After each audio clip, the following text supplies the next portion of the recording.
Welcome to Coach Hayes Football Live.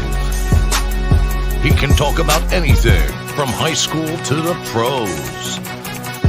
This guy knows the game, so you better not be half-stepping. I can guarantee you most of the audience is going to agree with me before they agree with you. Strap in, because Coach Hayes is about to crack your cranium and fertilize your brain. Go ahead and right here, right now. Subscribe now and check out CoachHayesFootball.com.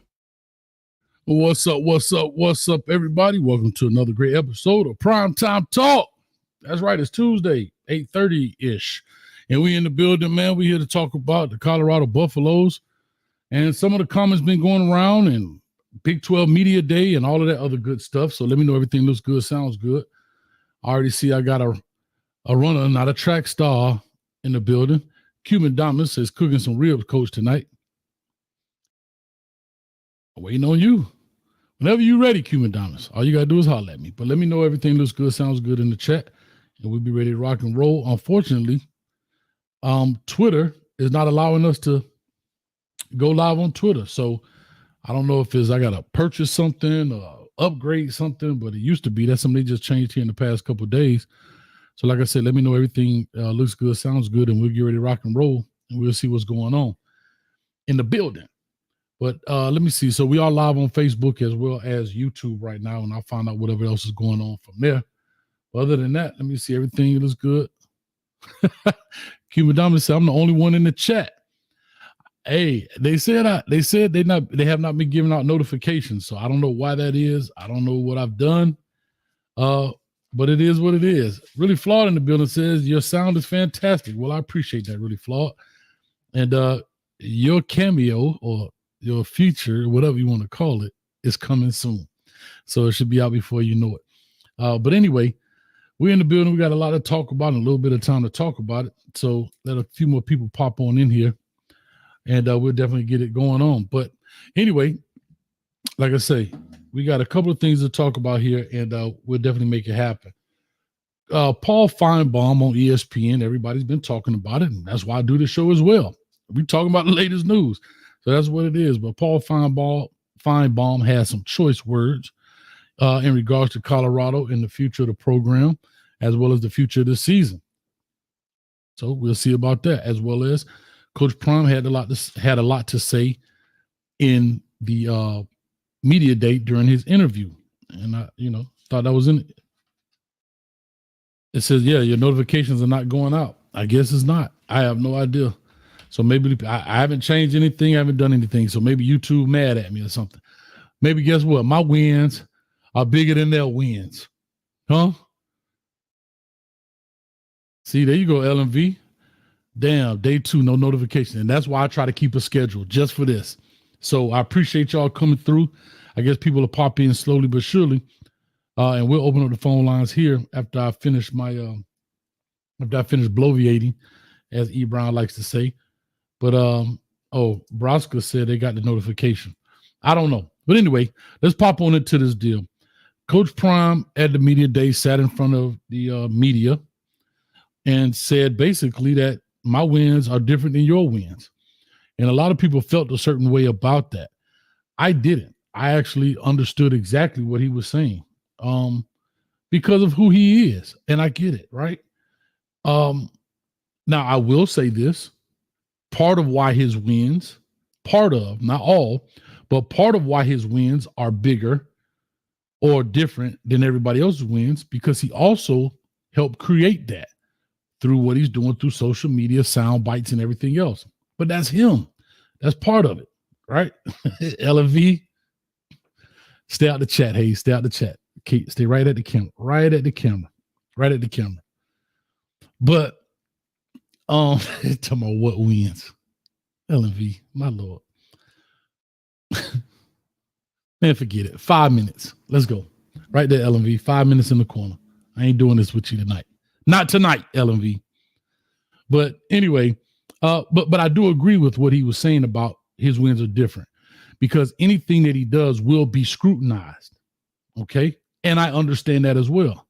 But again, part of why that is because of the atmosphere and the environment that he created with social media, with the well-off, with the sound bites. Do you believe now? So again, and I always quote Coach Prime in this, the light shines on the good and the bad. And he understands that. And that's why I don't think he cares either way. So I'm cool with that. And here's a prime example. Everything gets magnified because Kamani McLean allegedly has gotten into some issues down in Florida. But every Colorado content creator that I've seen is speaking about it. It's no longer a Dion issue. It's a Florida issue. But because he was tied to Coach Prime, they found a way. And there's nothing wrong with that. I'm not blaming anybody. I'm telling you why his wins are different. I'm telling you why the wins are different. So when people say, oh, you out here making content, everybody's making content. That's just part of this game. This is the game that we signed up to play. Because now, oh, is Dion, is he lied about whatever? Or is Deion Sanders, da, da, da, da, da. Everybody, all these content creators have made content in regards to Kamani McLean at Florida and what's happening at Florida and found a way to tie it back to Deion Sanders. That's part of the wins. All right. Again, I'm not getting into the Kamani McLean thing. I don't know what happened. And it's not to sound insensitive, but I don't necessarily care. That's not my issue. Right. That's something his family have to figure out between him and the Florida staff, whatever. It is what it is. I mean, kids go through this every day. But the reason Kamani McLean is in the news because he was tied to Deion Sanders. That's why his wins are different. Right. It's just what it is. Shout out to everybody in the chat. I'll definitely give a shout out here after I finish talking. But back to what I was saying was when I look at this, he said a lot of different things. GPA has to be there. And I hate to say this, but he's right. They could win 10 games and the kids failing out of school. One of those kids happened to get arrested. Da-na-na, da-na-na. It's everywhere. It will be everywhere too, just like Ollie Gordon. But it would be magnified times 10. Times 10. Think about this. A professor wrote a letter or wrote him an email and it went viral. Well, part of why it went viral is because he also posted his response to his team about it. That's why I said he has a part in doing with why he's also judged a lot differently as well, because everything is not everybody's business, but that's what he chose to do. So therefore you get the good with the bad. That's on Coach Prime. Excuse me. That's how he chooses the right to sail his ship through the open seas. And by all means, do your deal. Do your deal. You understand what I'm saying? That's just what it is in that essence. But let me get to Paul Finebaum and what he had to say. I did want to play the clip and kind of deconstruct it, but I got a copyright strike last time I did that. And so I gotta just give you a rundown and you can go listen to it for yourself. But Paul Finebaum, who you all know is a analyst or commentator on ESPN, and everybody talks about, of course, he's got ties to the SEC. That's why he doesn't. Okay, whatever. That's just like people will say, oh, you only say that about Colorado because you're a Miami fan. Whatever. Okay. If that makes you feel better at night, then that's what it is. So be it. But anyhow, Paul Finebaum says that that Colorado is not even close to the playoffs. He says people don't understand the reality of what's going on in college football. And in here, I will agree with the reality part, right? I gave my prediction of 6-6, and I know somebody gonna ask me again, what's your prediction, Coach? 6-6? Well, what teams do you see us losing to? Go check out one of the past videos. But I will say this. I don't think that it's a Colorado program not understanding the reality. I don't understand this either. What do people expect Coach Prime to say?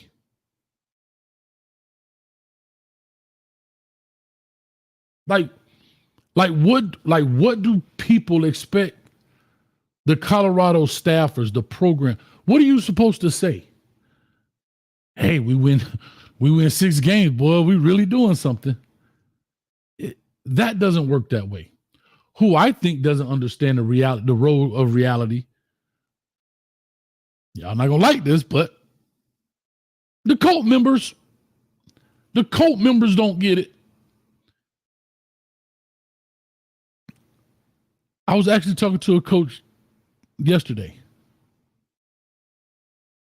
I want you to hear this sentence. I said, hey, man, how you doing, bro? I hadn't talked to him in a while. How you doing, man? I'm good, coach. How your team finished last year? Because I hadn't talked to him in a while. We didn't do too good, coach. I said, oh, man, what happened? Like, man, we just don't have the athletes. This is exactly what he said. Man, we just don't have the athletes, trying to put it together. Well, how you think you'll do this year? Coach, we should go to the playoffs this year. In the same breath, he's saying that because what is he supposed to say? When you're talking to the public, you're not supposed to down your team. You're supposed to be optimistic about it. You're supposed to look glaring and we're going to win these things. Every team in the country is saying the same thing right now. That's not playing. That's the part I don't understand. But the fans don't understand, and I don't want to say fan. I don't want to clump everybody in the same boat. That's why I call them cult members. Cult members are on this unlisted road. Not saying it can't happen. Anything can happen in life. But the likelihood is slim to none. And I say that to say they are creating that unrealistic pressure on this road to whatever. Coach Prom's supposed to say we going to the playoffs. What is he supposed to say? I keep saying that. What is he supposed to be saying right now? The Vanderbilt coach in the SEC is saying the same thing as Coach Prime is saying. When last time you seen Vanderbilt in the playoffs?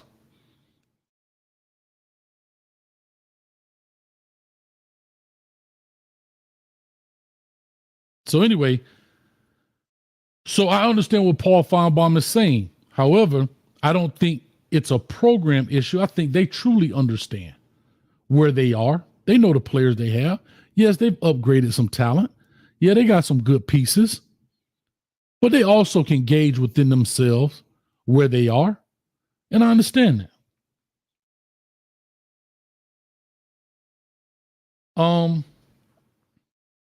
He also says that Coach Prime won't make it to the playoffs at Colorado. He says because he doesn't think Deion Sanders has the patience to be at Colorado. Now this, I think I can agree with. What do I mean by this? Shout out to my man V12. He said a long time ago. He said Deion Sanders could win a championship, but it won't be at Colorado. But it won't be at Colorado. Why do I say this? It is simple. Although you have the transfer portal, although you've brought in better talent, although you're doing these things, the recruiting ground in Colorado is not as fertile as it is in other areas. Like a Florida, like a UCF, and Arkansas. It's not. So if Coach Prime was to win it, I think it would be at another school. I agree with that. I agree with that 1,000%. I don't believe it'll be at Colorado. It's not easy recruiting. It's not. Now imagine Coach Prime, people have put this kind of in a rumor mill. if Billy Napier gets fired. This is all hypothetical. If Billy Napier gets fired and he goes to the University of Florida, I don't think it'll happen, but let's just go with the example. The recruiting ground is more, it's better. What they say in real estate, location, location, location. A school in Texas where you are in the middle of talent. I think Colorado, I read this somewhere, I may be off a little bit. I think the state of Colorado has had one division or two Division I players in the past 5 years, something like that, something crazy. I know I'm off a little bit, but I remember reading something like that. The state within itself does not produce major talent. So everything has to be imported. Everything has to be imported. And when you import it, we know it becomes more expensive.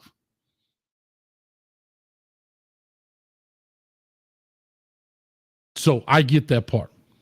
The second, he says, Shador said when he was being interviewed, Shador said that we are everybody's Super Bowl. I don't even know why that's an issue. I agree with him. It's a term. Everybody who plays Colorado, they are circled on the map, on the schedule, excuse me. Why are they circled on the schedule? Because of all the media hype that went along with it. And if you are a true competitor, let's just call this a spade right here. Let's just call a spade right here. If you are a competitor to Colorado who brought in 43 new players, were 4-8 last year, 1-11 the previous year, you do not want to be the team to lose to Colorado. Just think about what I'm saying. If you are a competitor, are you on the schedule for Colorado, you do not want to be the team that loses to Colorado. And because they're getting the media hype, you're right. People want to obliterate them. So I think Shador Sanders is 100% correct. Could he use another word other than Super Bowl? Probably so. We could have been everybody's conference championship game. We could be everybody's natty game. We could be everybody's Super Bowl. Whatever. I mean, we're talking semantics here.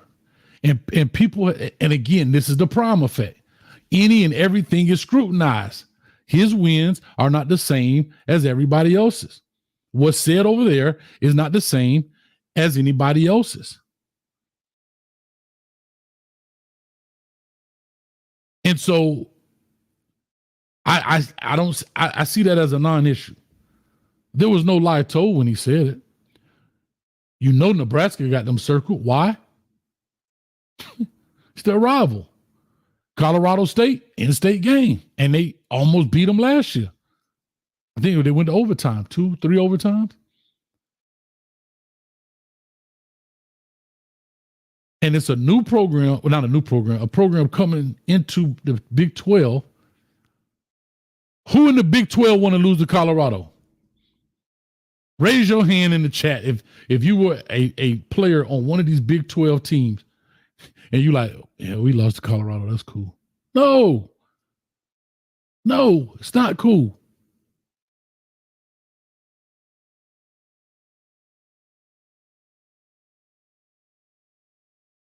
Next thing,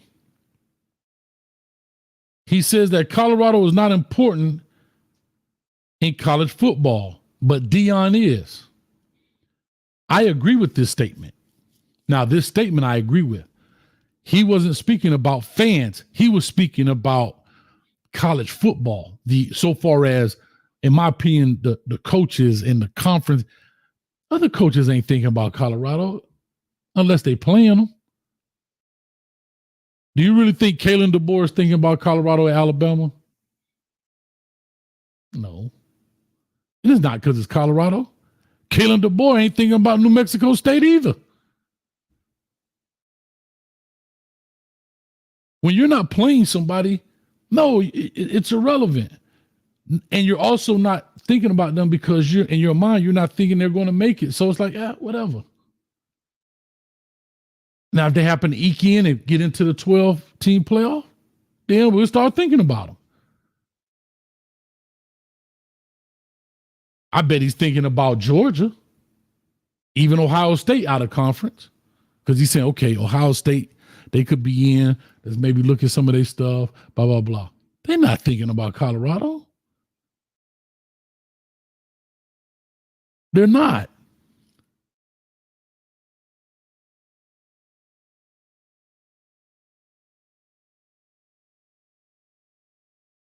So I can agree with that. Now, he says they're irrelevant in the big picture of college football. I don't know how to take that because I think they're relevant because people are talking about them. So they are relevant in the big picture of college football. They have spawned so many YouTube channels and media outlets, and people talk about them every day. So yes, they are relevant on this side of the college football fence. But on this side of the college football fence, like the coaches, they don't care. Right? They don't care. Nobody's thinking about Purdue right now unless you're playing them. That's just where we are. People saying they're nobody's Super Bowl. Well, call in, let's talk about it, because I would like to have that discussion. I really would. Not to challenge you. I'm just talking because I want to understand maybe what your viewpoint of when you say Super Bowl means. I think people are caught up on the word instead of what the intent of what he was saying. RG3 comes out and kind of defends them, but he's careful in his words. RG3 comes out and says they will be on the playoffs, but it depends on what? How long Coach Prime stays at Colorado. He doesn't believe they're going to be there this year, because if he did, he would have said that. RG3 didn't say that. He says, now, if Deion Sanders stays there 5 years, I could see that happening. I could see that happening also. So he just basically did what? He basically said the same thing Paul Finebaum said, but he said it in a different way. Meaning he thinks Paul Finebaum thinks he doesn't have the patience to be at Colorado, having to keep fight for this talent when you could go walk in and there's talent everywhere around you. RG3 is saying, yeah, he could at Colorado if he wants to keep that fight and stay there 5 years and keep bringing guys in like this. But there's a phrase out there called work smarter, not harder. I hear him. I love Colorado. I love the mountains. I could be here 10 years. I heard that. We heard every coach say that. And there is a reason coaches leave to go get new jobs. Why did Jed Fish, who won 10 games last year at Arizona, leave and go to Washington? More money? Maybe.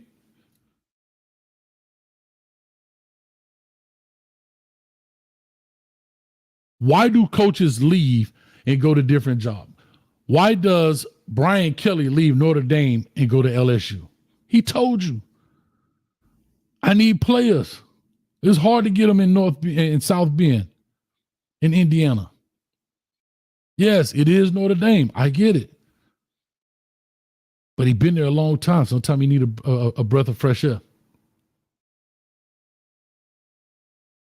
But RG3 also said something I thought was super interesting. He says, do I think Colorado can win 8, 9, or 10 games? I don't know. But if they win 6 games, I call it a success. I call it a success. Well, guess what? You know what I'm about to say, right? If I say it, it's a problem. But if RG3 say it, he right.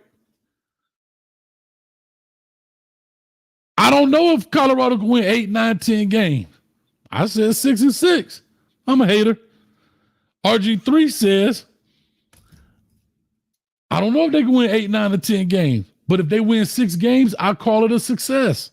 Now, I think he hedged his bet.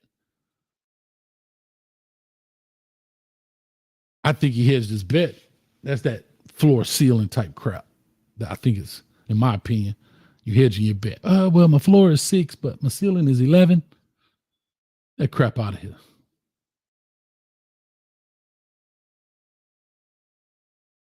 That's just how I look at it. I don't know how you all feel about it. You're more than welcome to call in. 104 people in climbing. I'm not sure why notifications are or are not going out. Some people are saying they're not getting them. Some people saying they are. But let me go back through here and do a little roster check right quick and make sure I see all the people in the building. Let me see here. Broska, appreciate you. Good evening, everyone. And, let me do this. Let me put the phone number up. You guys start calling in 862-799-9956. I would love to hear your takes on any of those points or something else in regards, and we can definitely see what's going on. All right. LV, you still in the corner. Cut it out. Dupree Hundo, what's up, chat? What's going on with you? Pink Ivy, thank you for coming through. Is Pink Ivy who I think it is? Because if it is who I think it is, your the fantasy draft will be coming out soon. I'm just trying to set it up.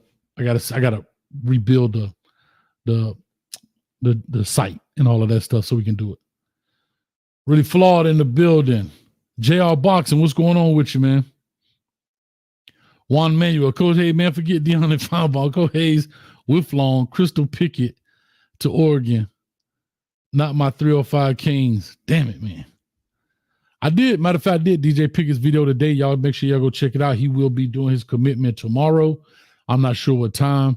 The top 3, I believe, were Miami, LSU, and Oregon. So y'all go check that out. Let's see. Smooth in the building. What's up with your boy? Lil Dre check. It's crazy. We can't be a fan of something because you feel different. Now we a cult. No, dog. I knew it. When I saw your name, Lil Dre, I got excited. Because I said, I ain't seen you in a while. And I knew you was finna come with this. That's not what I'm saying. Didn't say you can't be a fan.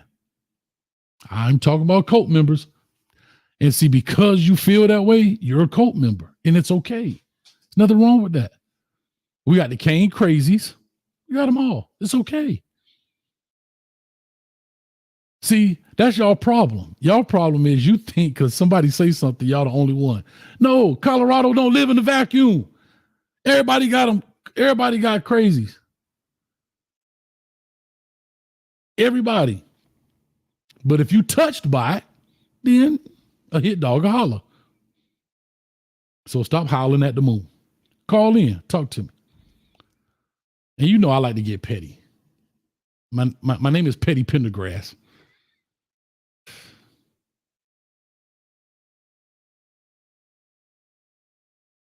Sorry. Trail 215 PVO. I definitely agree with that, and it's really going to get worse before it gets better. Shador leaves this year, and Travis and others. Yeah, and that's the part I think where Paul Finebaum was talking about patience. Yeah, let's say Juju Lewis walks through the door. Now you're talking about another true freshman quarterback that's going to go through the freshman blues. It's part of the game. Can he be Trevor Lawrence? Sure he can be. I don't know. NASA, what's up with you? NASA, you on the game, dog? We ain't even talked about the game. I forgot about that. Coach Augusta, what's up with you, man? He said X. I guess if you're talking about Twitter, I think they done banned me on Twitter. I got to do something different, man. They won't post it on Twitter. Dre, nobody wants to lose to nobody. All right.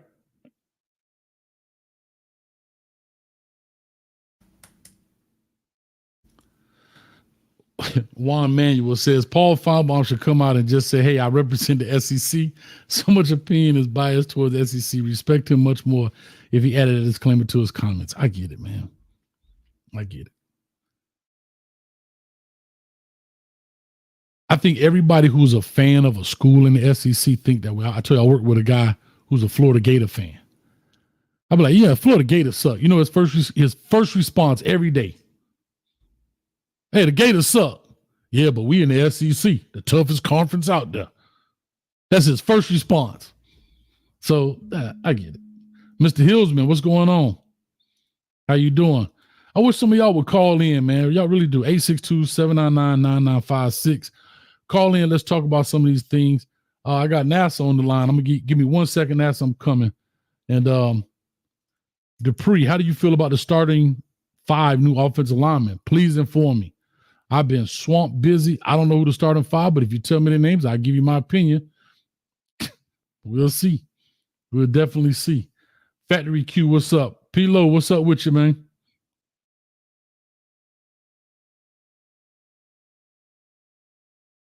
All right.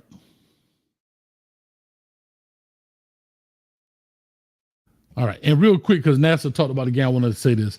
I watched the video today. I thought this was interesting. Reach the People, I believe it was. He was going around asking the players, I think they were in the weight room, asking the players if they were satisfied with their college rankings. And a large percent of them weren't even, they were like, nah, they tried me. EA Sports tried me. And this, that, and the third. So I thought that was interesting. I thought it was funny. Shout out to Peyton Kirkland. He said, bro, I don't care. It's a video game. I don't even play it. So it don't matter to me. So that's really what it is. And we'll definitely see. Let me go ahead and get into this because I want to see. I want to talk to NASA right quick and see what he's talking about. Chef Jerome in the house. Boy, you be taking some heat, dog. Boy, you called in and asked about Lincoln Riley. Boy, God dang. Jerome, you got to call in too, man. You're fun to talk to. NASA, talk to me, man. What's on your mind? What's going on, Coach? I'm good, man. I jumped in the locker room, man. You wasn't even there, man. Oh, man, I went in the locker room about 50 times yesterday. Ain't nobody was in there. Mm-hmm. Ain't nobody in there. But Paul, I don't agree with Paul Finebaum. You know, I don't like Colorado, but they super relevant. Yeah, because the media, everybody made them relevant. They are very relevant. Because Deion is relevant. Correct. Sanders is relevant. Correct. You know, Travis Hunter is relevant. They made them relevant. They just like Trump when he first got president. All that coverage made Buddy relevant, made him electable. If you don't cover it, then they won't be relevant. But and see, here's the hard part about it. At the end of the day, people are here to make money. If you don't cover it, you won't make money. People tell me all the time, hey, why you don't do this every day? I just can't talk about the same team every day. I can't do it. Maybe I should, and maybe I left money on the table. I get it. But for companies like ESPN, Fox, and everybody else, exactly. But what I think what he's saying is that's why I said I kind of split it in half. They are relevant, and he said in the big picture of college football, half of their relevancy is, yes, to people like fans, content creators, media, so forth and so on. But when he's saying they're not relevant, that part I agree with is like, I don't think can I be very honest? I don't think Dan Lannon is thinking about Colorado, even with all that happened. They don't play them this year. Dan Lannon is not thinking about Oregon the same way Deion Sanders is not thinking about Oregon because they don't play them. So when you say relevant, in the grand scheme of things of college inside of the inner workings of the machine, I don't think they're not thinking that way. Now the media, they're super relevant. And to the teams they play, they are very relevant too. And that's what I'm saying. The teams that they're playing, they're relevant. But that's 11 teams or 12 teams. And anybody that play them is going to get up to play them. Yeah, they trying to embarrass them. It's like the dude that you ever seen the dude like go to the basketball court and he be talking all that trash? It's the same concept. Oh, yeah. They've been rapping for the whole time, dude. They just the pretty boys. You just want to punch them out. Yeah, but that has been created, I think, by the media, but also Coach Prime has something to do with that as well. But that was part of his plan. That's not a bad thing. It's just a thing. It's just what it is. And on another note, hey, College 25, man, if you don't know football, you can't play this game. It's like that. And man, dude, they got shell coverages. You can disguise coverages. Really? The game is faster. Just angles to throw the ball. It's crazy. It's not. to me, this game ain't for kids. No way. There's no way. Like they made this kid. Like I don't believe people like if you don't play football, if you don't know football, you can't play this game. Really? No, you can't. If you don't know schemes, you don't know route coverages, you don't know defenses, you can't go on. It's ridiculous. Like they put too much work into it, man. So you talking about hold on, like you talking about playing somebody, or you talking about playing against the computer? Man, playing the computer, playing somebody, no, it's not for kids. It's not for nobody who don't know football. If you ain't been playing Madden for the last 10 years, you're not gonna be good at this game. I'm gonna tell you something funny, bro. I'm gonna tell y'all something funny talking about this game. So I was getting my master's degree, right? And you know, it was in education. You could have just said degree. Well, it wasn't. It was my master's. So I mean, hey, what it was. I was getting my master's, and I got this picture. I'm gonna pull it up. And part of oh God, what was it? It was about teaching kids plays. And I'm gonna see if I can pull this up. And I did a thing about the PlayStation 2 teaching football plays because it was talking about using technology to teach. That's really what it was about. I'm gonna see if I can pull this picture. Yeah, I'll see if I can pull this up because it was something that they enjoyed doing. I think it's down here at the very bottom of this thing. I think I got. Oh, here you go, right here. That's hilarious. I'm gonna pull. Hold on, let me put this picture up here. I got you, caller. 1961. I ain't got the what? You ain't got the test drive, do you? No. I'm gonna show you. It was a presentation talking about calling a play. This on a PS2. You talking about a PS5? Lord have mercy. But I thought it was funny. Let me see if I can pull this up. Look at this. I don't know if you can see the screen at the same time, but that was from my master's. I used the PS2, and I think that's College Game Day 09. And we talking about that's Deshaun Jackson on the front of the cover. Yeah. So I was just saying how I use the technology to teach them such and such and such and such, the results, the method, all that stuff. Woo-de-woo. Anyway, let me stop bloviating for E. Brown. Like the science fair at the junior high school. The science fair at the youth fair. You don't remember that? They used to get the prize at the youth fair. Yeah. It'd be way in the back by them stank animals, the petting zoo. But anyway, yeah, man. But that's how I look at it, bro. That's how I look at it. Check it out. I'm telling you, go on YouTube and watch when they pull the plays up, and you'll be like, man, the average Joe ain't gonna understand what's going on. Yeah, but you know what's gonna happen? They're gonna play it enough where they're gonna find that play that works. That's funny enough. Yeah, somebody's gonna find a play that stop that. Yeah, I don't know. Y'all about to make me go buy one, but I bought a PlayStation 4 and I played it twice, or now about 4 times. I got an airplane game. I like the airplane game. I'm gonna tell you, Coach. Can I tell you how difficult the game is? How? My youngest stepson is like a game freak, but he get banned from Call of Duty and all the games online, and he can't play a lot of games. And he's so good at it. Okay. He can't play no football game. Really? You can't play. It's too. If you don't know sports, you don't know football, you can't play Madden or college football. Well, you got to take that boy in the back and get him one of them tackling dummies, boy. I say, hey, boy, this is what we're talking about right here. Nah, I got to take myself. You got to figure it out. You got to figure it out by yourself. But go ahead and get your other caller in, man. Yeah, I'm gonna get the next call in, but I appreciate it, man. Man, I know I know you got a different schedule now, man, but I do appreciate you coming through, man. Well, I'm trying to tell you, it was so damn hot today, boy. I swear. You know it's hot when your ankles sweating. I'm gonna let you go. Hey, boy, you got to get you some sweatbands for your ankles, dog. You tripping? 1961 coming to you. Give me one quick second. I don't know. That's interesting. Hey, let me know in the chat if y'all had the same, for y'all that play the game, you have the same sentiment as NASA. I don't know. I don't know if I want to go out there and spend, what is it, $500 for a PlayStation 5? I'm going to play it 3 times. I don't know. I bought a PlayStation 4. I tell you, it's all bad. 1961, call or talk to us. Give us your name, where you calling from. Hey, Coach. It's JR Boxer, man. What's going on, Coach? JR, what's up with you, man? Appreciate you calling.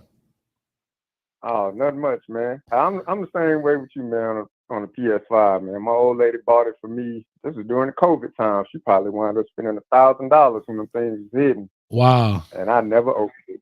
It's literally sitting in my office under my desk. And she reminds me of it often when she's in there. But nevertheless, man, I told myself, I was like, I might get on the game just for nostalgia's sake, man. But to the Paul Finebaum guy, however you say his name, I don't know how you pronounce it, but I'm kind of 50-50 on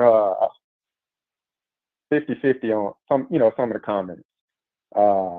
More specifically, let's say the Shador comment with the Super Bowl. I mean, I didn't see anything wrong with his response as far as saying, like, you're not everybody's Super Bowl. I mean, I understand where Shador is coming from a literal sense, but I think the young man probably could have used a better choice of words, to say we're targets on everybody's schedule or so on and so forth. But, Super Bowl is synonymous with championship. Right. At least that's what I relate to. Or big game, like everybody's big game. Yeah. Whatever. Yeah. Everybody's big game. And I like I said, I could see the literal sense of Shador meaning like, yeah, we're everybody's big game, but the word Super Bowl can mean a lot to a different people, right? So, but yeah, 50-50 on the rest of the comment, with the guys that represent the SEC and all of that good stuff. But yeah, I don't think it was too bad, but he did kind of, to me, he spoke in like an absolute tone, like, you guys are not going anywhere. The playoffs are like far-fetched, which in reality, bro, you know how hard it is.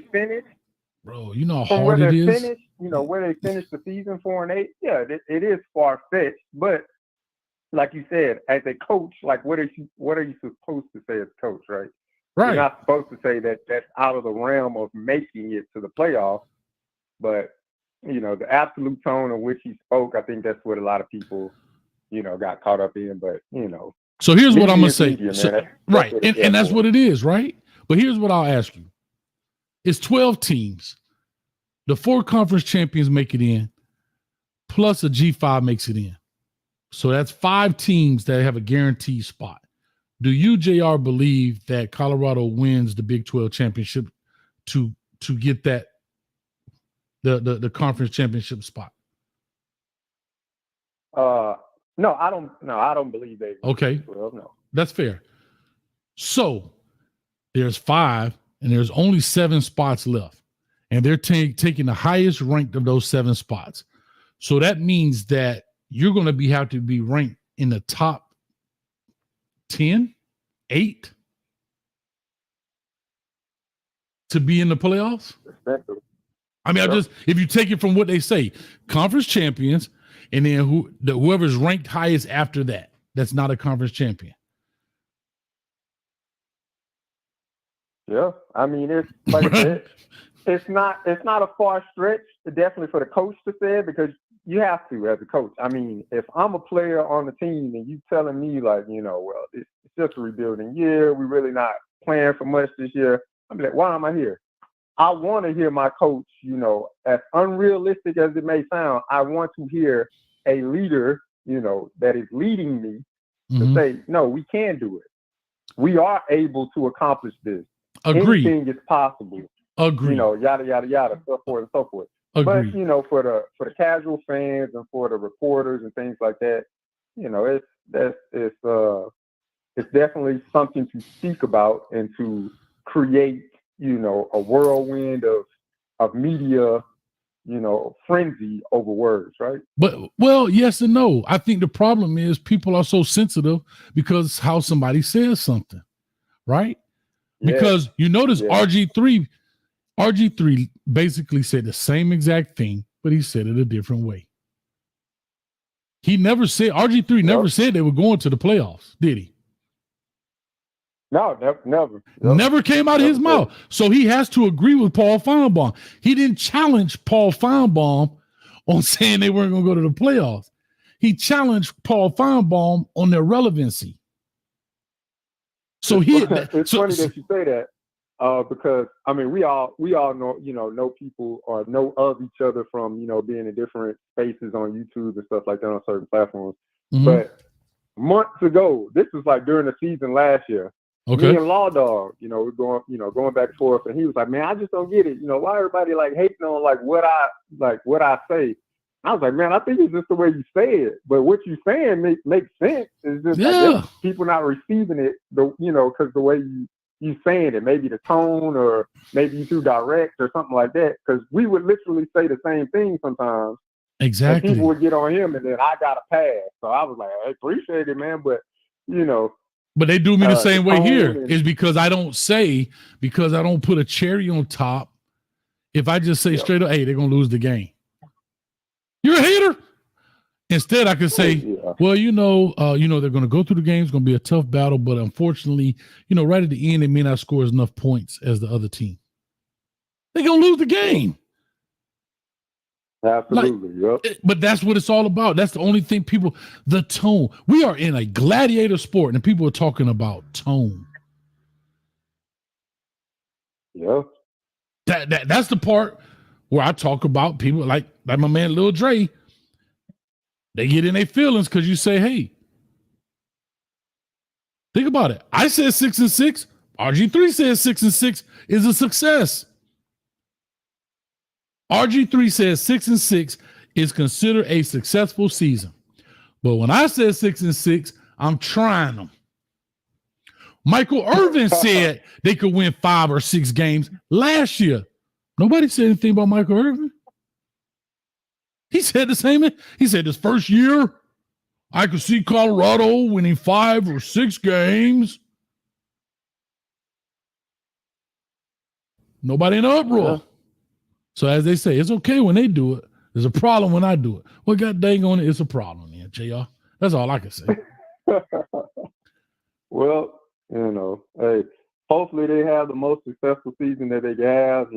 That's the goal for every team, especially around this time of the year. But, it is what it is. Words, and people choose to be passionate about what they follow, and it makes for good talk most of the time. So. Yeah. So here's the thing. Factory Q says, I agree, but RG3 didn't say they couldn't win 10 games. No. He just said, I don't know. He said, I don't know if they could win 8, 9, or 10 games. But if they win 6 games, it's a success. He didn't say that they couldn't win, and he didn't say that they could win. He said, I don't know. But see, again, it's not the message. I tell people it's not the message, it's the messenger. And that's really what it's all about, man. That's all it is, Giotto, man. But how you been other than that, bro? Yeah. Oh, man, I've been good, man. Been around the world twice and back. Took a little time vacation with the family. Good, man. And now I'm back to work, doing a daily grind, man. I'm up listening to you and appreciate it. Took a break from charting on some notes, but always good talking to you, Coach. And hey, Coach, I'm one of them fans that I'm in between. I'm 6-6 to 9-3, somewhere in between that. So I'm taking the easy road out. Yeah. But I'll explain that later. But well, at least you can. Hey, they say the first step is you can admit it. So at least you admitted it. So I'll take you on that, dog. I'll take you on that. Hey, I'm gonna give you a quick word of advice. Quick word of advice. You ready? Do me a favor. Yeah. Do me a favor. You'll do me a favor? You promise? What's going on? What's up? Just say you promise first. Nah, man. Come on. Nah. It's in your favor, dog. It's in your favor. It's in your favor. Just say you promise. Come on, man. Come on. Nah, what you got, Coach? What you got? See, you don't trust me, dog. See? You don't trust me. What you got, Coach? Just say you promise you'll do it. All right. I'll be down there in Orlando. You'll be at the UFC game, but what you got? Come on, man. Just say you promise, man. Come on. Do you trust me? Do it, man. You trust me? You might hit me with the slap. I know it's coming, man. Look, I got both my hands in the air, no slap. Both my hands in the air, no slap. What you got? I promise it's in your favor. It's in your favor. I promise. Here we go. You promise? I ain't saying it. All right, I'm gonna give it to You you. ain't gonna get me. Man, go up under your desk, get that PlayStation out, blow the dust off, and plug it up once, and say, "Look, baby, I'm playing it." See, look how easy that was. Come on, dog. Nah. I thought that slap was coming from a mile away. No, I told you. See, you don't trust me. You don't trust me. But yeah. Now I told myself during the pandemic, I thought I was gonna get on it. She bought it. I thought I was gonna get on it. I never did it, man. I love it, now man. It's just sitting there brand new in the box. I need to put it on somebody's website and sell it, but I don't know. Oh man, you get about 12 grand for it now, boy. But anyway, let me get pushing, man. I'm just teasing. I don't know, man. I have no clue. I told you, I suck. All right, Coach. Have a good one, man. All right, brother. Appreciate it. All right, good call right there by JR Boxing in the building. Omega Red in here. What's going on? Jen J, how you been? Soap opera moment. Dun, dun, dun. JR Boxing. Will he trust Coach Hayes? Nope. All right, let me get my man here. I got 9566 coming up, but I got Google Man first. Google Man, talk to your boy. Hey man, Coach Hayes, I'm gonna take a good 2-3 minutes. Just let me rock. All right, hold on. Can I go first? Can I go first? I just want to go first. Go ahead. I did exactly what you asked me to do, and both times you didn't answer. So I'm gonna leave it at that. We'll talk later. But go ahead. I don't know what you're talking about. You asked me to do something, and I did it twice. What I asked you to do? I can't remember. Real talk. I'm lost. I hit you up, dog. You told me to hit you up. I hit you up twice. See, I did not know. See, I swear to God, Coach, I got a government phone. I got some money now, but I'm still cheap. So sometimes my phone don't work. So now that right there was about this dude named Carolina Jackpot. I don't know if you know him or not, but he's a Carolina Gamecock fan, and he's a college football YouTuber. And what I did is, so one of his shows, I brought your name up, and what I told him was, I think you and him can have to do a show together. And he said, well, I'm thinking what he did was, I think he looked up your views, where your subs. And he's always talking about his subs because this dude got he got like 12,000 subs. So what he said is he don't think you would do a show with him because he think he's a small YouTuber. Anyway, so but that was. But what I call you today is for this. Well, let me just quickly respond. You know me, I give anybody love. I know. So I know. But anyway, go ahead, talk to me, Mel. What I want to tell you is this. Last week sometime, oh my Lord, I seen the replay when it really flaws on. Google man. Jesus, Coach. And I think I seen somebody named Raider or somebody sent you somebody sent you a dono, and they said something about they said something about Google Man is mixing that woo, and I said, oh, they were right because I wasn't watching it live, so I seen the replay. And so what I want to tell her is this. She listened. Now I told you when I first seen her thumbnail, off her face, I thought she was beautiful as hell. This lady, whatever her real name is, I want to tell you, darling, you was a beautiful ass woman. You know sports, and you so intelligent, all that shit. But once you pulled out those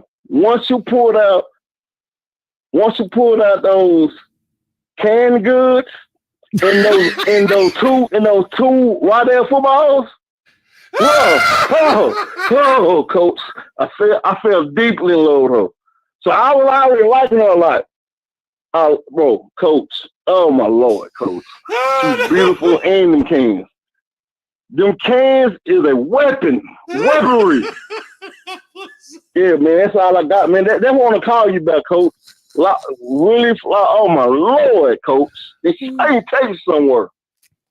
Dog, did you say canned goods, dog? What are you talking about? Canned goods. That's what I call them, canned goods. Yo, bitch, put up the canned goods. I was like, oh, God, what? Really, what you doing to me? I was already like you. I was that in love with already.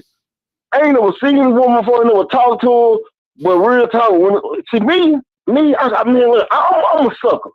Now, when I see certain women, like put it like this, I don't fell in love with I done fell in love with like at least about 3-4 different chicks. When I first seen them, Coach, man, I knew. I said, bro, she's so fucking beautiful, and she one of them. And they know football, and bro, anyway, yeah, man, them canned goods. Yeah, man, she got it. She's the whole package. Well, you too funny, but you called them Rydell footballs. Is that what you said? Yes, two Rydell footballs sitting right there. 2 Rydell football and canned goods. Well, guess what? We're gonna help. We're not gonna get because she do her own work, but we're going to assist in getting Really Flawed 1,000 subscribers. I think she's close to 800 right now. So if everybody over there, yeah. I know LV will throw it in the chat. The link, we'll put it up there. Shout out to LV, hashtag for the 199, hashtag the cans 2024. So Really Flawed is actually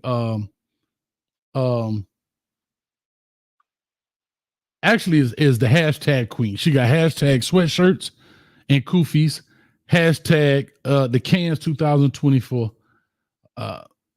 hashtag Rydell football. You probably get a sponsorship off of that one. They're Really Flawed. Yeah, but y'all go over there. We're gonna try to help her get to a stack 1,000. I had to call in, but they left, man. Google, man, you made them laugh so hard they dropped their phone. You too funny. Yeah, man. Hey, Nay, how you doing? I ain't seen you in a long time, Nay. Where you been? Flawed, what you got? What you doing to these men? Well, you better go check the replay, Nay. It's on and popping. Literally. Yeah, buddy. Go check that out, and you won't see exactly what I'm talking about. I was like, God, Jesus Christ! And see, another thing was how she did it. Because if I'm not mistaken, when she first came on, I think she had like a turtleneck on or something like. And then she said she had to go to the. She said she had to go to the door to go get a package. And she came back with a package. And I was like, God, what the fuck? Yeah, man. She got it. Well, here it is. Can I say something? You know Coach Hayes, man. Coach Hayes, I'm here to help. I'm here to do everything I can. And I'm also part of the Make-A-Wish Foundation, meaning I'm going to see a Really Flawed could call in and you could talk to her just real quick just to say hi. That's it. Just to say hi and just say hello. I know Google, man, you've been rocking with this channel for a long time. You ain't did nothing but support this channel. You be about ready to fight some dudes when they talk about old Coach.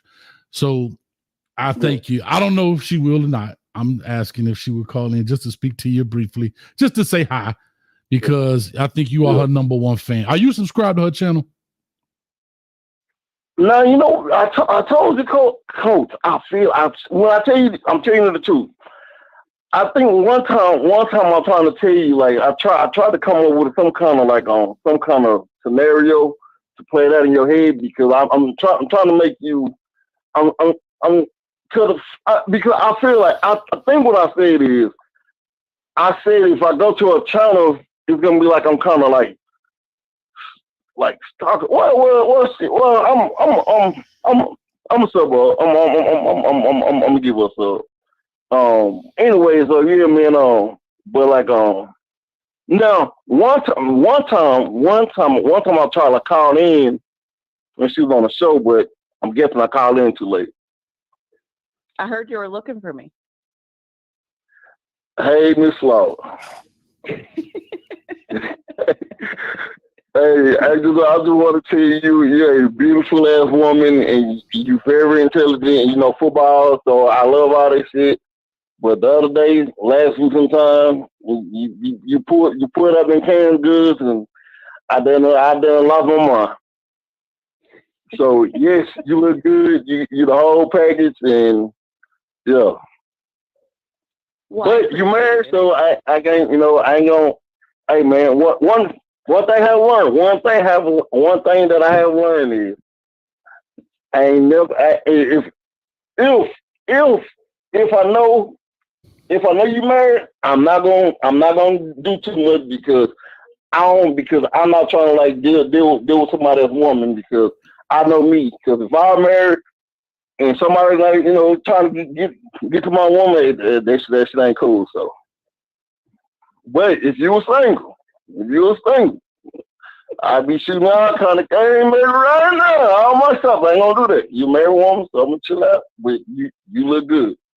You got the whole package. Well, I appreciate you commenting, and I appreciate you watching, and I appreciate you staying respectful. And Coach Hayes called in a favor, so I heard he was looking for me. So I stepped up for him, for you to have this moment. So you were welcome. Yeah. Hey, and also, and look, and I do mean when I first seen you on the thumbnail, I say, man, she look good. Now at the time, I didn't know you were married, nothing like that. But and so what I'm trying to tell you is this. So when I first seen you, I started texting in chats. Hey man, who is that? Who is that? Yeah, man. So yeah. So anyway, so that had to be like a year ago, I think. When I first seen you on the thumbnail with your face, whatever. Well, yeah. Well, I'm still trying to get on the thumbnail, so you'll have to stay tuned for that. But I got you. Oh, no. I'm putting. Hold on, Google man. Google man. That was a shot at Coach. Google man. I'm putting Google man. I'm putting them on the thumbnail. All three of them. You know I got you, Coach Hayes. No, but anyways, I just, like I said, I heard you're looking for me, so I wanted to call in. Coach Hayes called in a favor. He used his favor, and JR Boxing called before and wasn't willing to trust him, so I decided to trust him and give him a call. So winner. Well, I'm like Chuck Willery. I'll be back in 2 and 2. And there you go, ladies and gentlemen. Really flawed in the building. Finally had an opportunity. Google man finally had an opportunity to meet or speak to rather. Really flawed here live. Y'all do me a favor. Y'all clap it up for my man. Clap it up for Coach, man. Winner. All right. So, real quick, I'm gonna say this I'm treating this like a commercial break because they talking in the back right now, but they really not. But just act like they are. I got Demarion Davis. He said, "What's up, Coach Hayes? Listen, Demarion. Now you've been trying to say you want to get in this kitchen, Demarion. We still on commercial break, so they back that talk. But Demarion, I asked you to hit me on Twitter. You put in the comment section that you did. I don't have nothing from you on Twitter. If you don't want to come to the kitchen, it's okay. I even put my YouTube chat in there. I think I even put my email in there. I got nothing. So, come on, Demarion, don't do this to me, man. I had my meal. Man, it costs money to get the kitchen ready. I got to buy servers and hostess and, valet, because I want to park your car right. So when you know what I mean, you ain't got to walk far. I got all this stuff set up, and you be doing me dirty, man. So if you're gonna get in the kitchen, come on. I hit you on Twitter. No, you didn't. You keep saying that. Coach Hayes FB, not HAZE, HAYES. I don't know other way to say it. I'm gonna put in the chat. Coach Hayes FB is my Twitter handle. I just put it in the chat right here. You keep saying you hit me up. I check the DMs. I check messages to be approved. I check all that stuff. Nothing. So we'll see. But anyway, so we're back. Well, we're back at the Make-A-Wish going- Foundation. Talk to us. So y'all had a chance to go back there and talk a little bit. Oh, stop it. Stop, all right. Stop the BS. We ain't talking a little bit. But I do want to say I'm going to hop off of here, but Yes. I think I'm like 200 and whatever subscribers away from getting to 1,000. But if you're listening to this, you need to go to my channel and just watch all of my videos. I don't care if you watch them in the background. I don't care if you actually watch them and take notes and hit me up and want to talk to me about every single video. But go stream my content, go watch my videos, because I am on the road to getting monetized. And when I do get monetized, I am going to go live on a Friday. LNV has already named what the live is going to be called on the Friday when I go live. What's that? I will dress up for the occasion. What's it called? Let me find it. I wrote it down. Flawed Friday. But I told her, is it Flawed Friday? Whatever it is, Flawed Friday. I will be dressed up for the occasion on that live on Friday when my channel gets monetized. So I need everybody's help to go get me there. Google man, I need you to go door to door with your cell phone and start hitting subscribe buttons. I'm gonna sub up, and I'm gonna try to get all my family members. I got a whole big thing. I got a big ass family, so I'm gonna try to get my family members, my homies, ex co-workers, ex-coaches, everybody. Everybody. I got you on real talk. I got you on. Much love. All right, y'all. Well, I appreciate everybody. And then I see a lot. I just want to address this. This is probably going to be the only time I address this. Mm-hmm. I don't talk about my relationship status, my personal life, and things like that on the internet. So if you ever ask, you're never going to get an answer. I'm going to be minding my business. You will always have to guess and wonder what I have going on in my life, because that's just how I play it. So if you know, you know. And if you don't know, you won't know. Everything isn't for everybody. There it is. Yeah. There it is. I'm finna go pull up your show. Now, your show is called Really, Really Flawed, because I'm finna go fill it right now. Coach Hayes, could you send him the link? It's in the chat. I think LMV put it in the chat. If not, LMV, do me a favor, baby. Put it in the chat and we'll do that. Real quick, if you don't mind, before you leave, Google man, shout out to Jen J in the building. Oh, wrong button. Shout out to Jen J in the building. She added $5. She gave $5 on Cash App for adding minutes to his government phone. So y'all clap it up for Jen J in the building for the $5.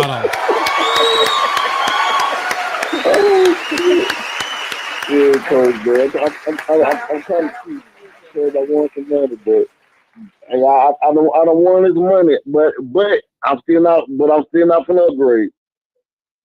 I miss your phone call, Coach. I did.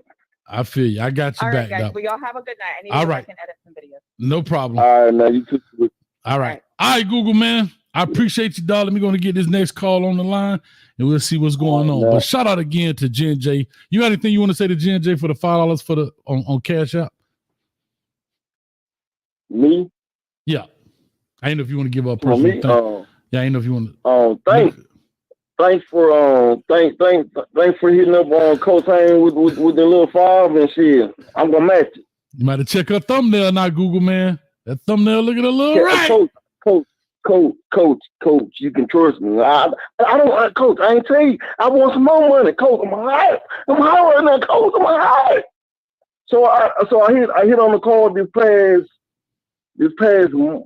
Tuesday, I think. Third. Anyway, last week I hit on the baseball card. All baseball games. Gotcha. All right. I won like down to $500. So I'm straight, Coach. I got you. All right, brother. You take it easy, man. Yeah. All right. All right, man. Google man finally had an opportunity to speak with Really Flawed in the building. 0835 coming to you next, and just do a little housekeeping, and I got you. Where's bipolar punt? Finebaum was right. See you blowing too much smoke for a last place team. Well, hold up, bipolar. And the only reason I'm gonna give you a pass because your name bipolar. Because I swear I just saw a comment on one of the videos. You said I was out there grifting. Wasn't that you, Bipolar? That said I was out there grifting? Okay. Yeah, I'm just saying.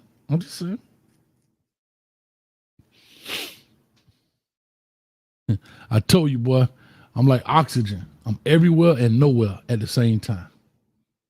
Everywhere and nowhere at the same time. Y'all gonna stop playing with old coach, man. Anyway, shout out to G&J in the building for the 5-piece on Cash App. All right, let me get to the next caller here. I got another caller, 3558 and 1694. Let me get through the first call. 0835, caller, talk to us. Give us your name. Where you calling from? I'm calling from Atlanta, Georgia. What's up, man? This sounds like Demarion Davis. Of course. Know exactly who it is. Man, come on, dog. Tell the truth. You ain't send me that. Come on, bro.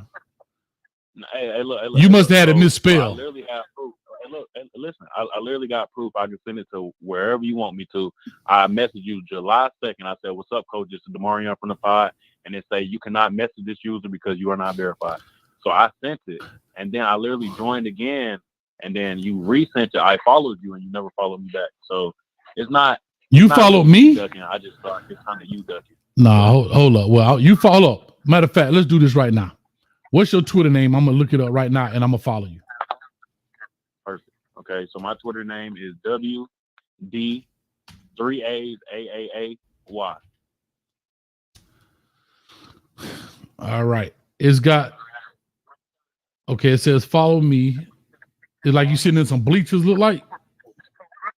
Yeah. Okay. Following. And I just tried to send it again. Did you get that? No. I don't know what that whole thing is about. The whole thing about you not verified. I don't put no things on anybody. Let me see messages. Okay, here we go. So you just follow me back, right? I followed you, and then you sent me a picture. Screenshot. Yes, I got it now. Screenshot of exactly. So let's not say that I be ducking because that's just not the truth. But I thought I was Chinese the way you duck sauce. You know what I'm saying? Of course not. You ducking, old coach. Yeah. So when you want to dance? Hold on. So when you want to dance? You want to dance tonight? Right now, of course. All right. Do me a favor. Right Do me a favor. I'm gonna send you the link on Twitter. Get some. I hope you could jump on because I don't want to do this on the phone. I need to see your face. I got a call on the line. Yeah, I want you to know if you come to the kitchen. I'm on my phone right now. I know we're gonna get off the phone and I gotta see that face. Hey, this ain't no drive-through. This is a 5-star restaurant. This ain't no drive-through, dog. You can't order number 2 with extra cheese and think you're gonna get on by. No, sir. No, sir. Y'all don't know if I'm prepared for that. I ain't even gonna cap to you. I'm not even gonna lie. Not even gonna lie. You ain't prepared for what? Right now. You ain't prepared for what? Prepared to be on the camera. But hey, look, next Tuesday, I can definitely do that. I already got somebody for next Tuesday. I tried to fill somebody this Tuesday. Well, no word. I already got the reservation for next Tuesday. Maybe we can go to Tuesday after that. How I'm putting you on the that's cool. How I'm putting you on the spot when you say you've been sending me messages.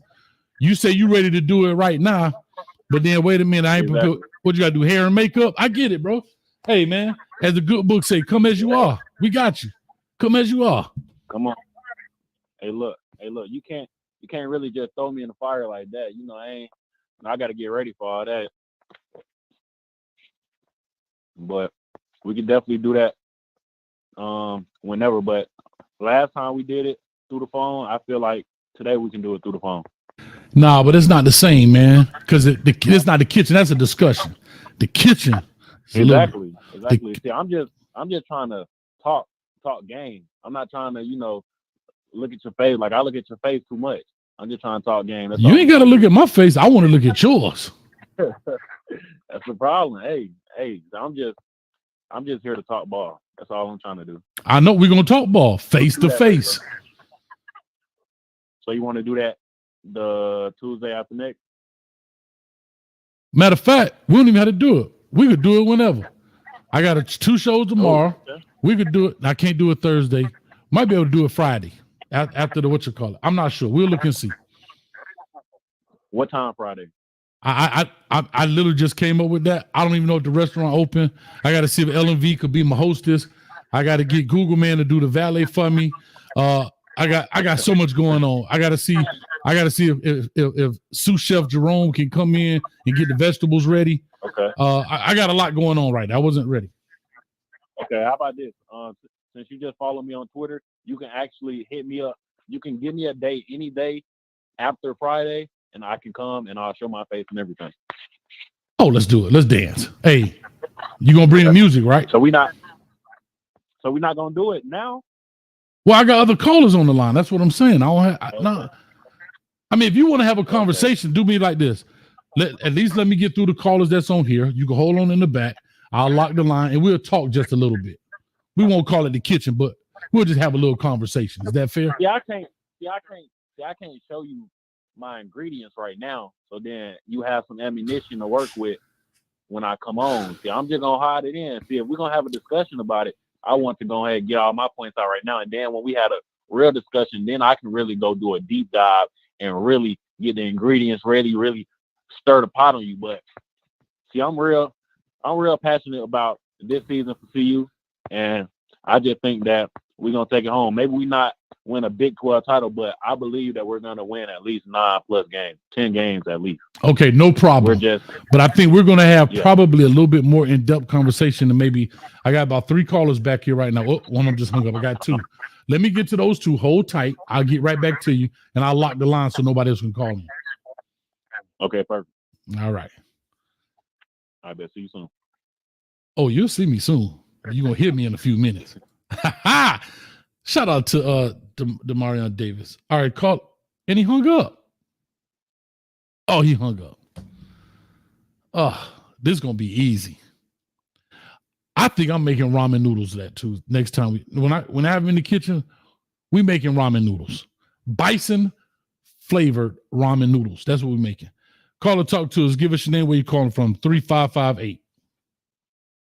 What's up, Coach? It's Jamie, Carolina. What's going on? Who is this?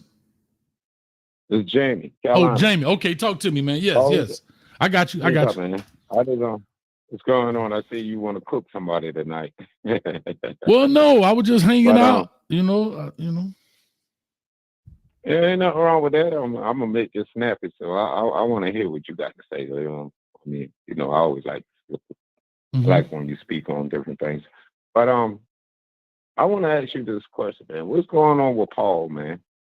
What's up with Fish fan? Why this guy got his foot on Deion neck so much, man?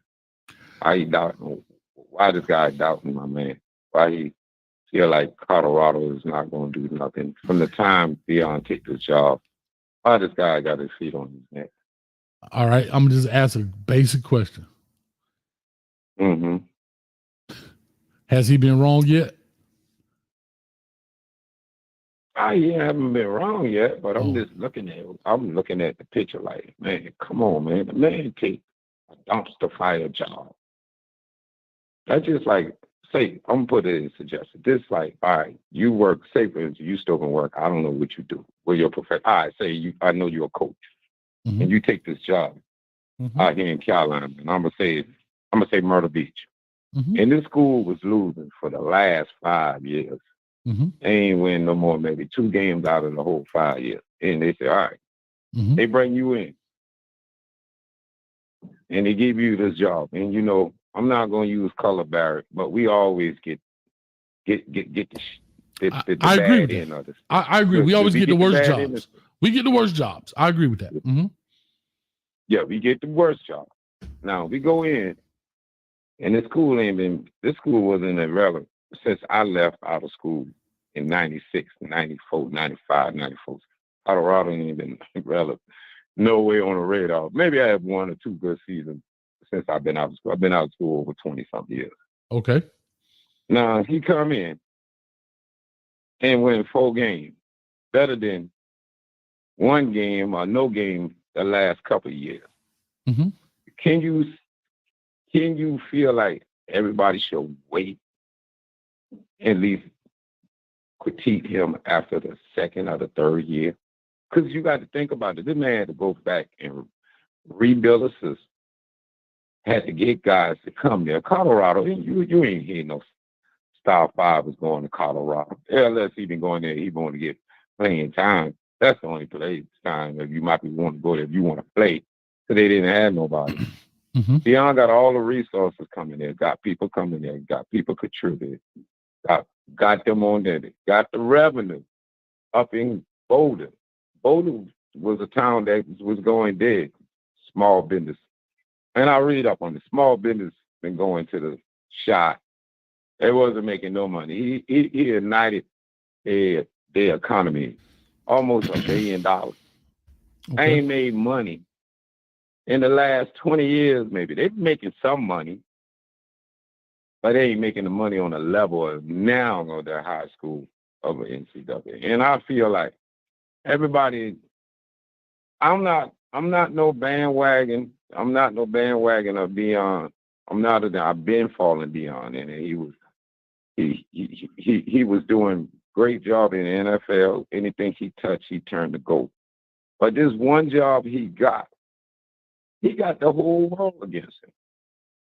I don't understand it. I mean, come on, man. The guy came to, and what we call in the hood, he came to a shit show and turned shit into chicken salad. Don't At know least about, a little bit. don't know Maybe about not that. grandma made. Yeah, he but may have you got got the stepmama made. You know what I'm saying? Okay. So I mean, come on, coach. Why Paul? And then you know what? And I never liked that dude from the time I'll ever watch Sports Center with dealing with college football. He is one of the biggest haters, long neck lizard guy I ever seen. Weird looking fella. Okay. Don't want to doubt anybody. I mean, he maybe been right on certain things, but Deion ain't had to play up. He like an old baby. He didn't have to play. Yeah, he like an old baby. Paul Finebaum look like an old baby. Yeah, you know what I'm saying? He didn't have nobody. And now, okay, this year we can hold the rod to him. Okay. I got Deion winning like maybe about 7 games. I'm gonna give him 7. I always say that about 7 or 8. That's the highest I'm gonna go on the radar. Because some of these colleges that we think that he's gonna go and beat up on, nah, I don't think so. Especially Kansas State, different college that's been irrelevant for a long time. But I don't understand this Paul guy, man. Like he got a grudge against Deion.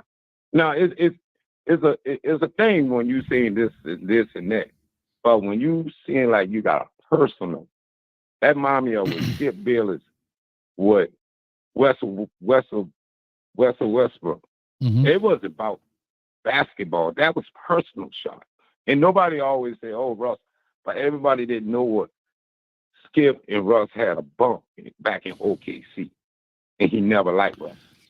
And he took personal shots at Russ.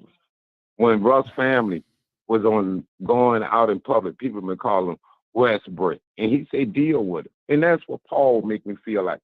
He was, I raised up in the South. I'm in the South, the deep country of South Carolina. I know racism when I see race, and I know a redneck when I see a redneck, and I know when I do hate a person. All right.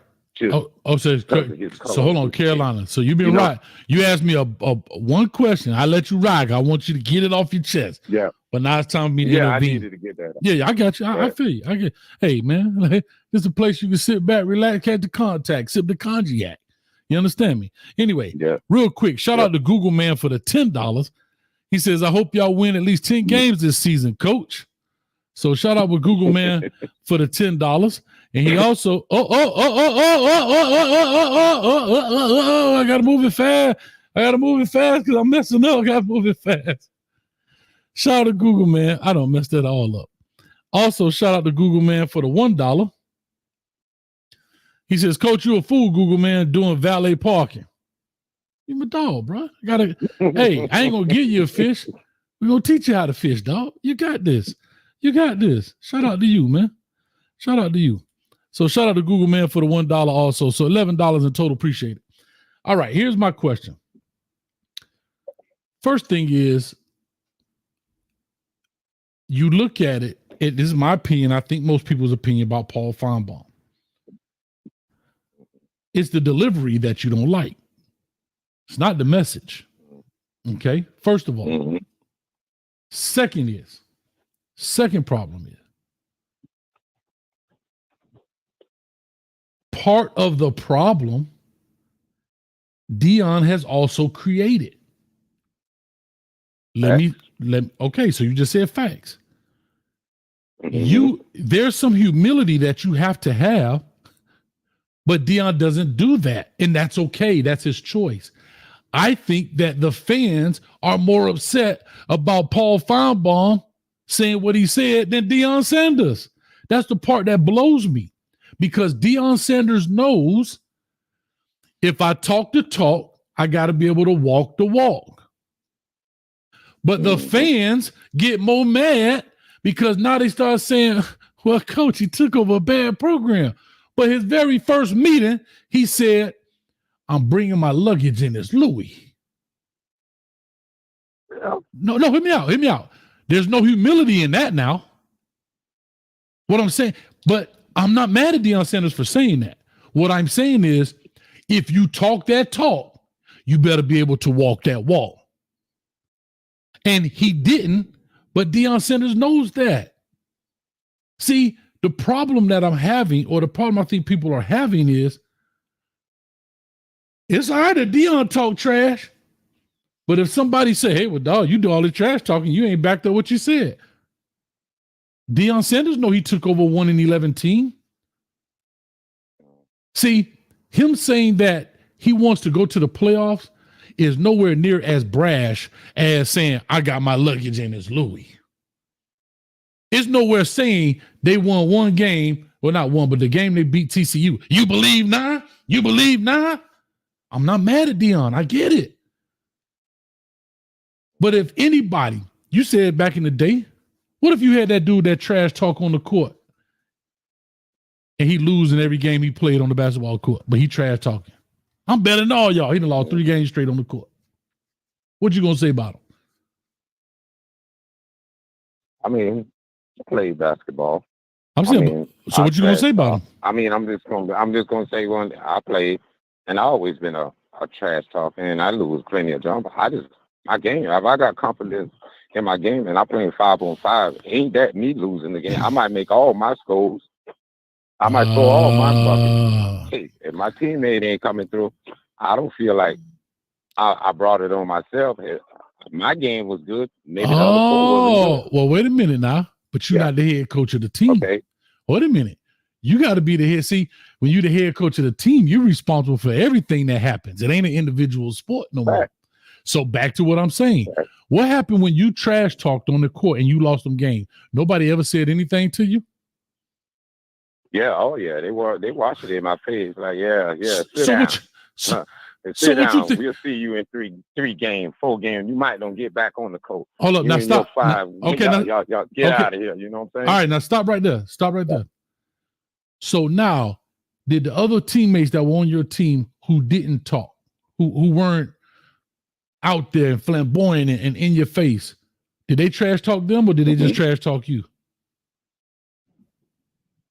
They not. They ain't say nothing. I mean, they looked at me like, you know what I'm saying? Say nothing. I mean, I always been a big mouth. You know what I'm saying? But that's my point. I mean, sir. I'm still talk trash on the side, on the sideline or whatever. And you on the sideline. So when somebody say to you, "Man, you over there talking trash from the sideline, bro," you can't get mad. But when I hold on. But when I run it back again, and when I run it back, I ain't running it back with them 4 or them 3 that ain't been doing well. You know what I'm saying? Well, then I can't help you because I'm talking about being a leader of a program versus being an individual on the team. That's totally different. Yeah. But here's what I'll say, Carolina. Here's what I'll say. People are mad at the messenger and not the message. Right? You went 4-8.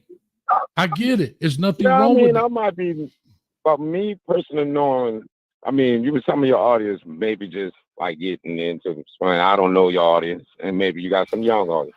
I always know who Paul Feinberg was. And anything dealing with college sports, this dude always been a jerk.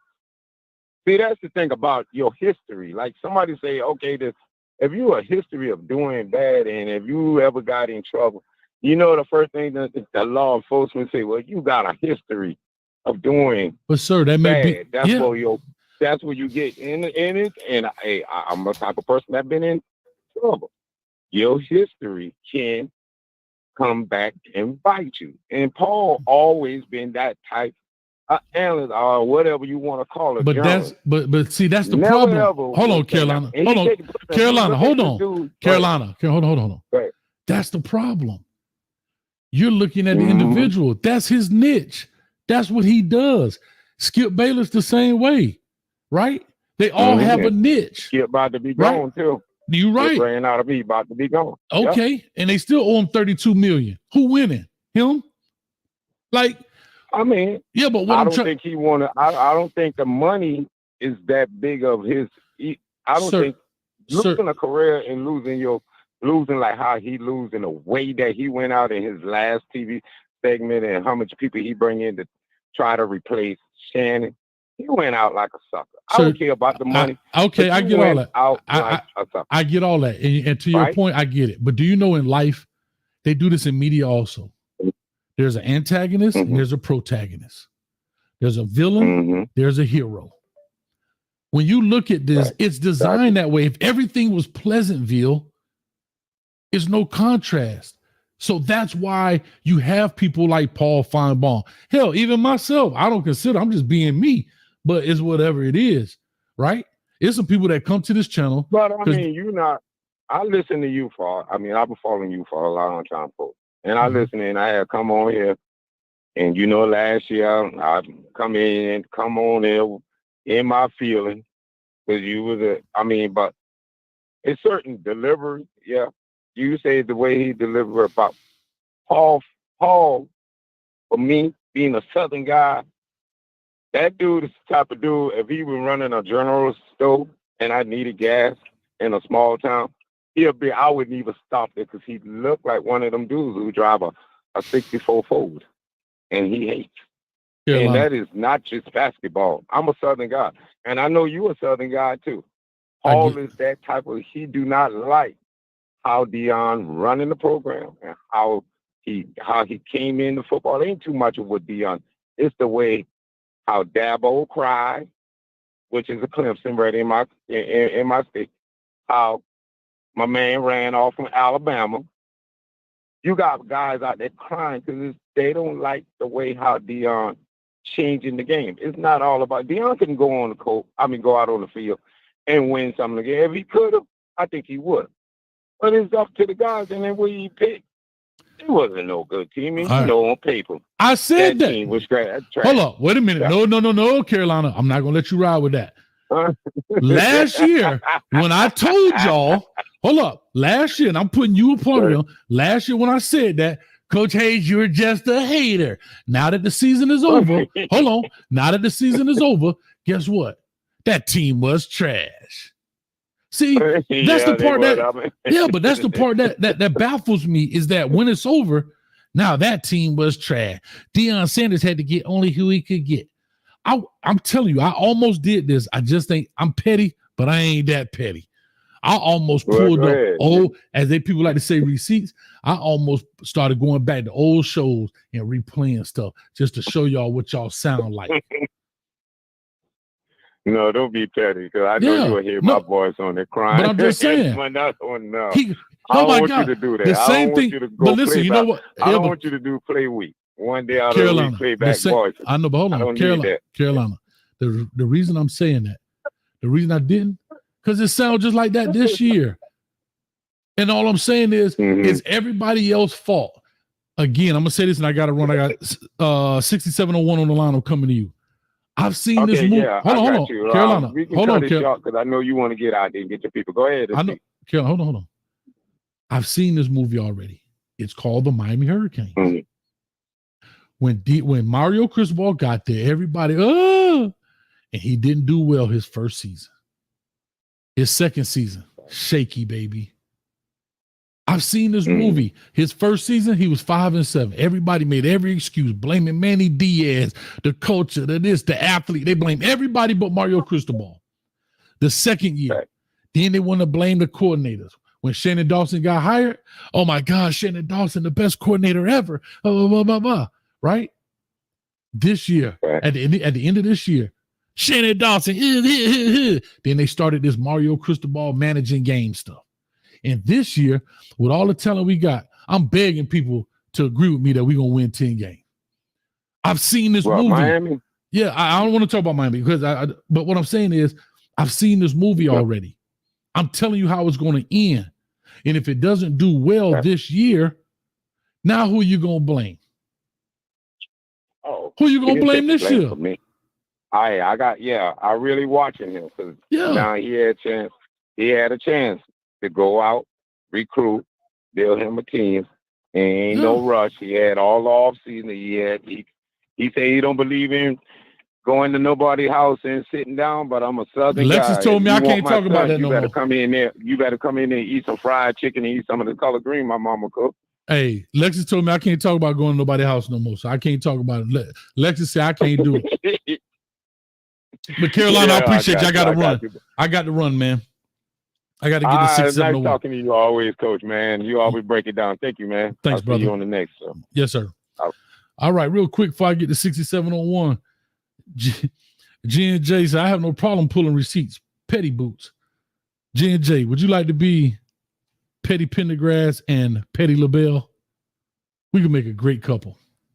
Petty Pendergrass and Petty LaBelle pulling receipts. Huh? I like it. It's got a ring to it, that G&J. Huh? It's got a ring to it.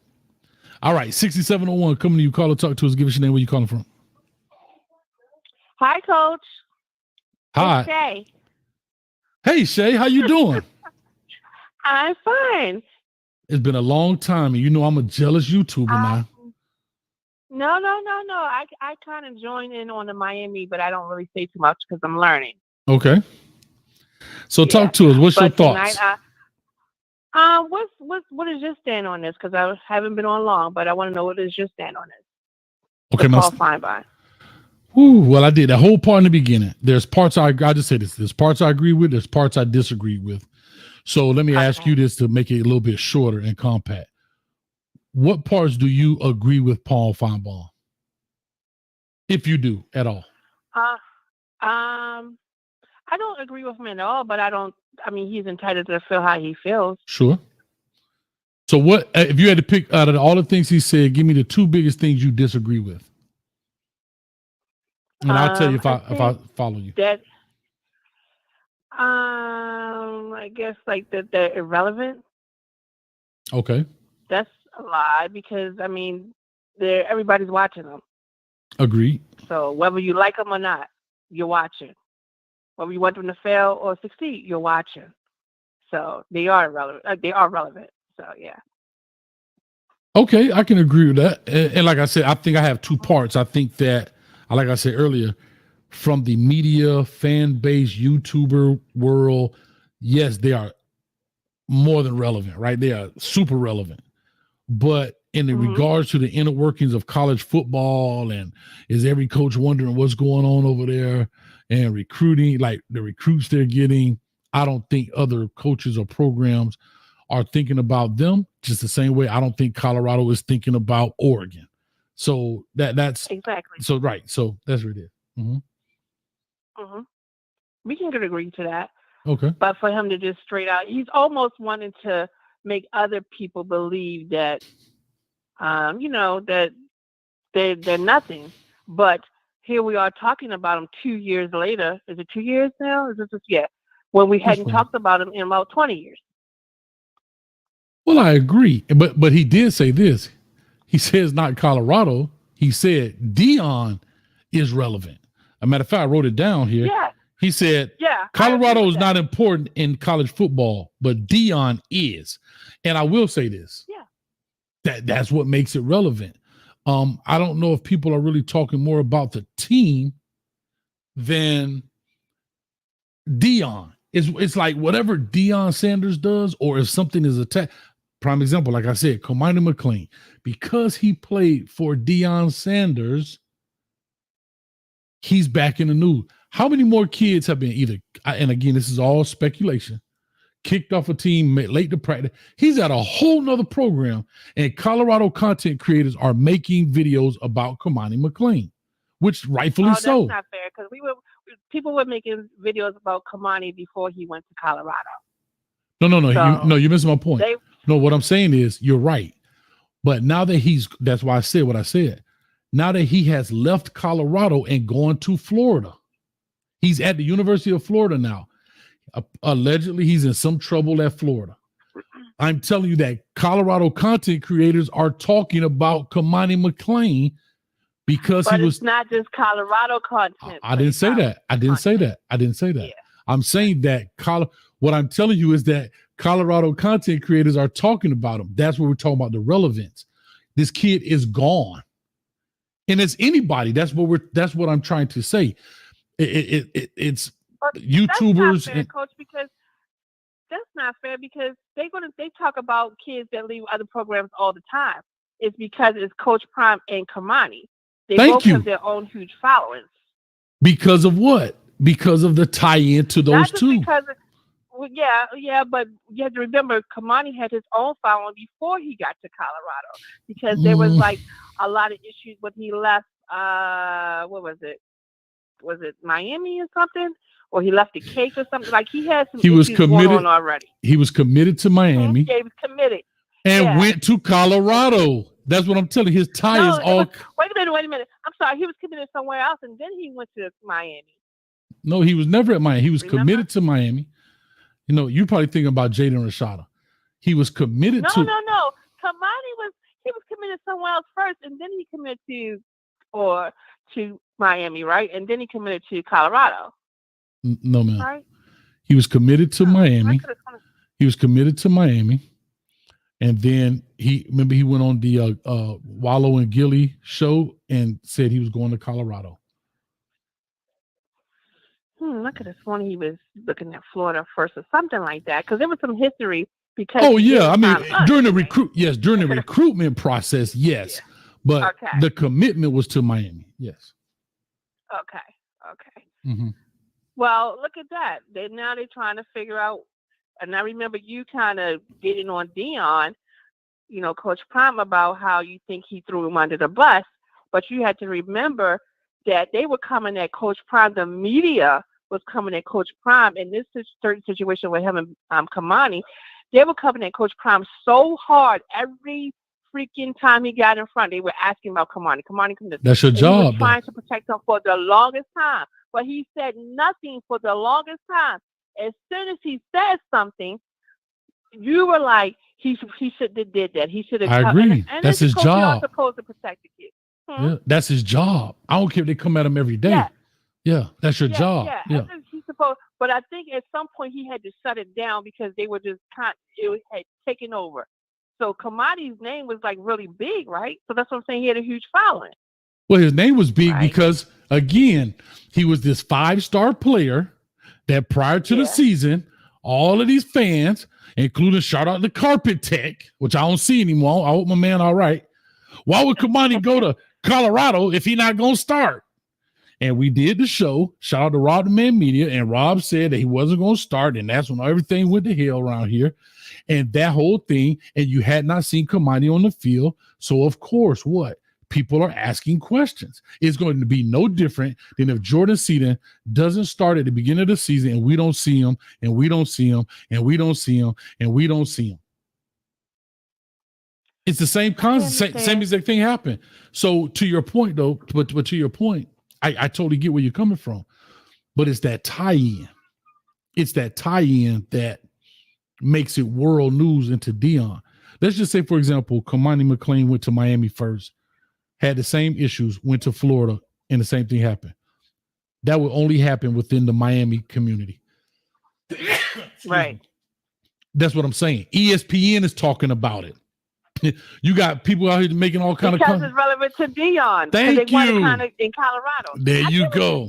Yes. Perfect. But it's Coach Prime. He's we all know that part. But it's just like. Thank you for the bless you. Thank you. Back to Paul Feinberg. I sneezed and the people were saying thank you in the chat. I'm sorry.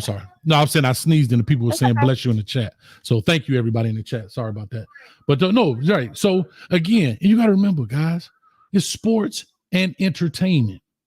Paul Finebaum that's probably why he got hired. He creates a contrast between the two talking heads. he does. If everybody agreed on the channel, it becomes boring. If it's like I said, if it's Pleasantville across everything, it gets a little boring, right? Like you need some back and forth, some different points of views. But I think people take it like, oh, you talking about Dion, you talking about it's not that big. It's entertainment. Maybe I'm looking at it. Maybe because I've been in this arena long enough. Like I'm not listening to how people say stuff. I listen to what they say, and maybe that's what it is. Because that's what it is. Well, you also said something about that the fans are upset, right? More than Dion, but he's not going to play into it because he's not going to feed into the negativity. Now you want him to address this. Why? I never said I wanted him to address it. No, but if you're saying that he has to walk the walk, to talk, and Paul Finebaum is basically challenging him, saying that you said all this stuff, but you guys didn't win. When actually they did win because we're talking about them now. If they didn't win any games, that's what they're talking about. But come on, now that's the goalpost. We're talking about winning games. We ain't talking about you won 3 more games. They still won. We're talking about them now. No matter how you want to slice it, they won. They're winning. No, and that's what he means and that's what we're talking about. When you're talking about college football, the inner workings, they don't care about what money you made outside. The coaches don't care about that. That's why I say it's two halves. It's two halves to that. Like for the media and all of that, yes, they're relevant. But to other coaches, they don't care about you selling shades and sold out game. Guess what? Like, think about what I'm about to tell you. Hold on, but think about what I'm about to tell you. Okay, Colorado sold out a 45,000 seat stadium. Great. Alabama sold out a 100 seat stadium for the past 17 years. Like, so to them, it like, kudos to you, Dion, but that's not like, we're not like, oh my God, how do we sell? Michigan sold out 100. They sell out every year. Like, so to their mind, it's like, okay, great. Next. Okay. Mm-hmm. But it's the beginning of a change, right? Or, like like a rebuild or whatever. It's the beginning. So like you said, you mentioned that you keep going back to the Louis luggage and stuff. And I hate when people always like pinpoint certain things they want to discuss about him, but don't pick up like on the good things that he did. Like you guys always want to talk about the Louis luggage. Okay. He did that to kind of scare. Hello? I'm here.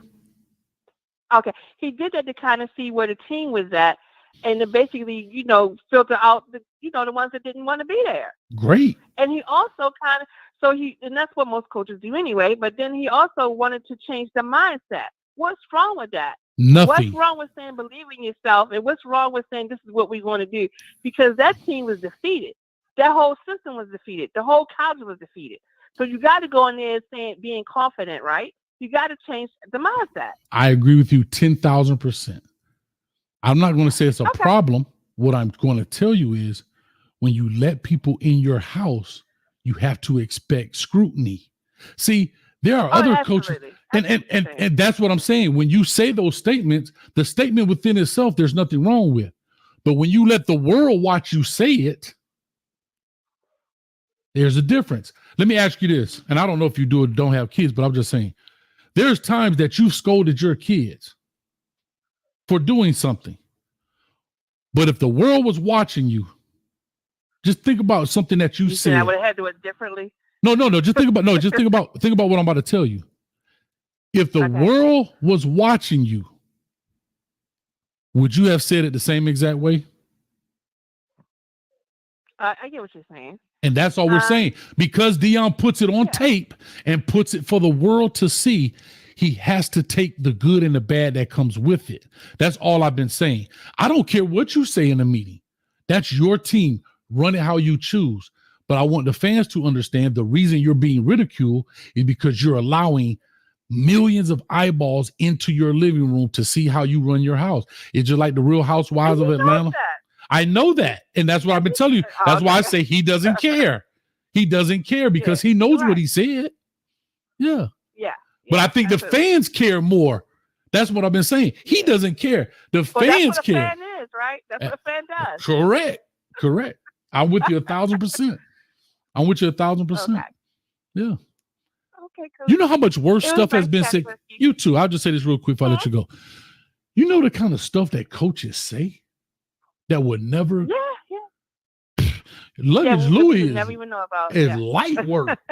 Like that's light work. Like right. I see coaches come in and in the very first meeting, you, and you pack your stuff, get out. Right. Hey, yeah, that was showmanship on prime time. But the difference is it wasn't recorded to be put out for the world to see. That's the difference. And it was him. And it's prime. Yep. Yep. Great talking to you. Don't be a stranger. I won't. All right. Take care. You too now. Bye-bye. Bye. All right. We got T from Baltimore. That was a good call. That was a good call. T from Baltimore. What's up with you, man? What's going on, brother? Can you hear me? Am I crispy? Man, you crispy like a pair of white Air Force Ones. Okay. Let me paint the picture for these people that's so upset with old Paulie. If Paul Finebaum is the voice, he's the voice of the SEC. When he speaks, he's speaking for the SEC. That's the crowd he appeals to. So the part that everybody's leaving out is he was asked about Deion. He didn't just go on this tangent on his own. Thank you. They asked that man about them. Coach Hayes, if you was at the ACC Media Day, you all pumped up about your Miami Hurricanes, y'all ready to win the championship, you got Cristobal in the chute, and you can ready to talk to all these bum coaches that you plan on running through, and somebody asks you about Deion Sanders. What? Are you serious? Yeah. I got your face turning into a fist. Yeah. Are you serious right now, bro? I don't want to hear nothing about no Deion Sanders. I'm ready to talk to my folks. He had the SEC Media Day, and y'all bring up Deion Sanders, right? And see, but again, right? And so when people, context matters, right, T? Is that he didn't just come out and start talking about that. He was asked about it. And see, I think that's the problem. If you don't want that kind of answer, or if you don't want to hear my response, don't ask me. Like, don't ask me. Don't ask me. That's a fact, Coach. Yeah. That's crazy. I mean, now to get into what he said, I think he said it with a little bit more venom than what he would normally go in on, because he was just pissed that you even bringing this man up right now. And to add fuel to the fire, the SEC didn't win the championship last year. The Big Ten did. So not only, on the media side of the house, he gonna fight for his right to party.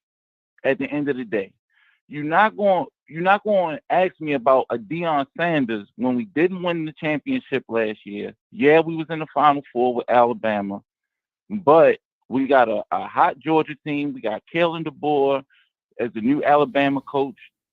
He been on fire coaching. I want to talk about SEC stuff. I got to get us back relevant again, because people think that it's a kink in the armor for the most part, because we done won thing about 10 times in a damn row. Right. It was the Alabama Invitational not too long ago. Then it was the Georgia Invitational. So we've been passing this baton back and forth amongst each other.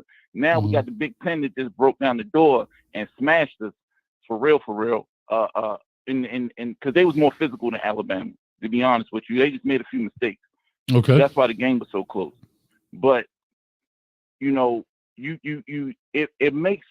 it's almost like an attack on the SEC when you ask him about that on Media Day, because it makes him, as a voice of the SEC, where he makes his money. That's how he makes his money.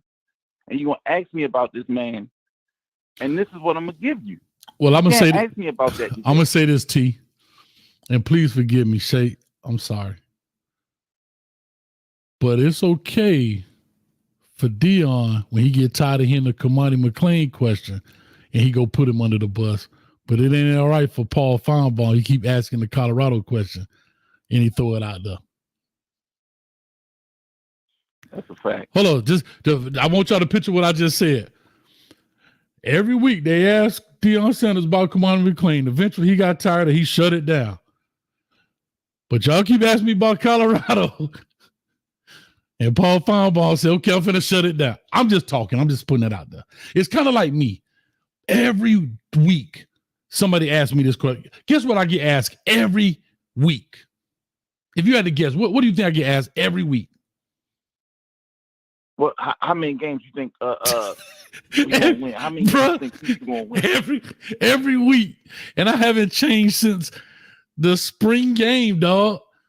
6-6. Well, who are the 6 teams you think we gonna lose to? All right, now go down the list and go down the list and go down.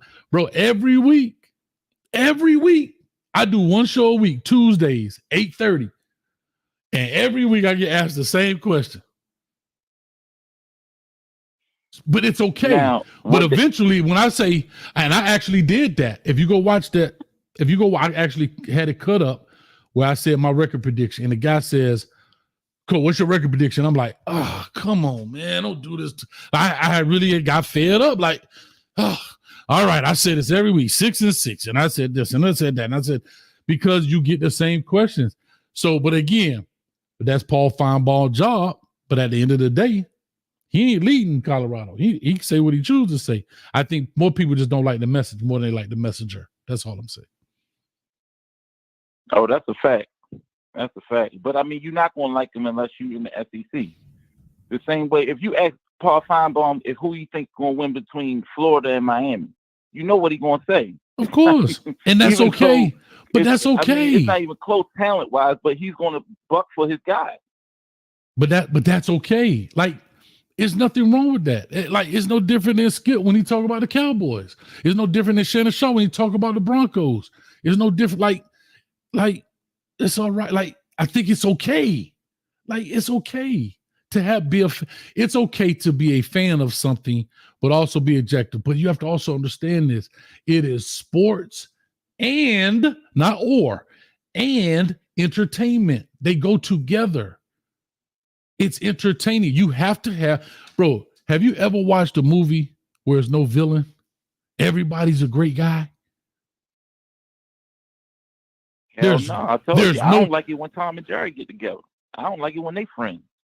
Exactly. It's not as entertaining. Not as entertaining when Tom trying to kill Jerry and Jerry slapping back across the face. Right? This is what makes entertainment. And people are so caught up, his tone or how he said it. Look at his body language. Bro, it's entertainment part of it. Listen to what he's saying. Forget how he's saying it. Is what he's saying valid? Yes or no? If it's not, fine. If it is, okay. But I think that's the problem, right? Everybody get caught in their feelings. You know what I mean? And everybody got to stay to a side. It ain't no different than politics and sports. It's all one and the same. It's all one and the same. If I'm on this side, I don't care what they say. I'm going to try to defend this side as much as I can. If I'm on this side, I'm going to defend. And that's what it's all the same, dog. Now, the one thing that I think Tiger, what's up, Colorado fan, not bad. I was giving Tiger really a shout gotta they gotta focus on is he said patience.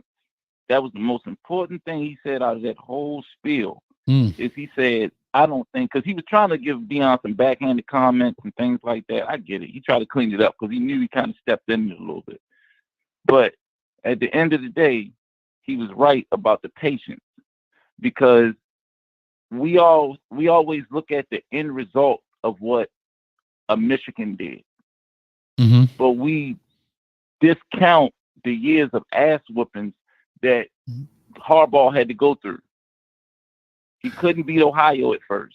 That's it. Well, at first, hell, they was a bad team. They couldn't even get to 500, so we had to get them to a winning record. Don't do that, Then T. he had to get T. past No, Ohio. T. I'm not gonna allow you to do that. I'm not gonna allow you to do that now.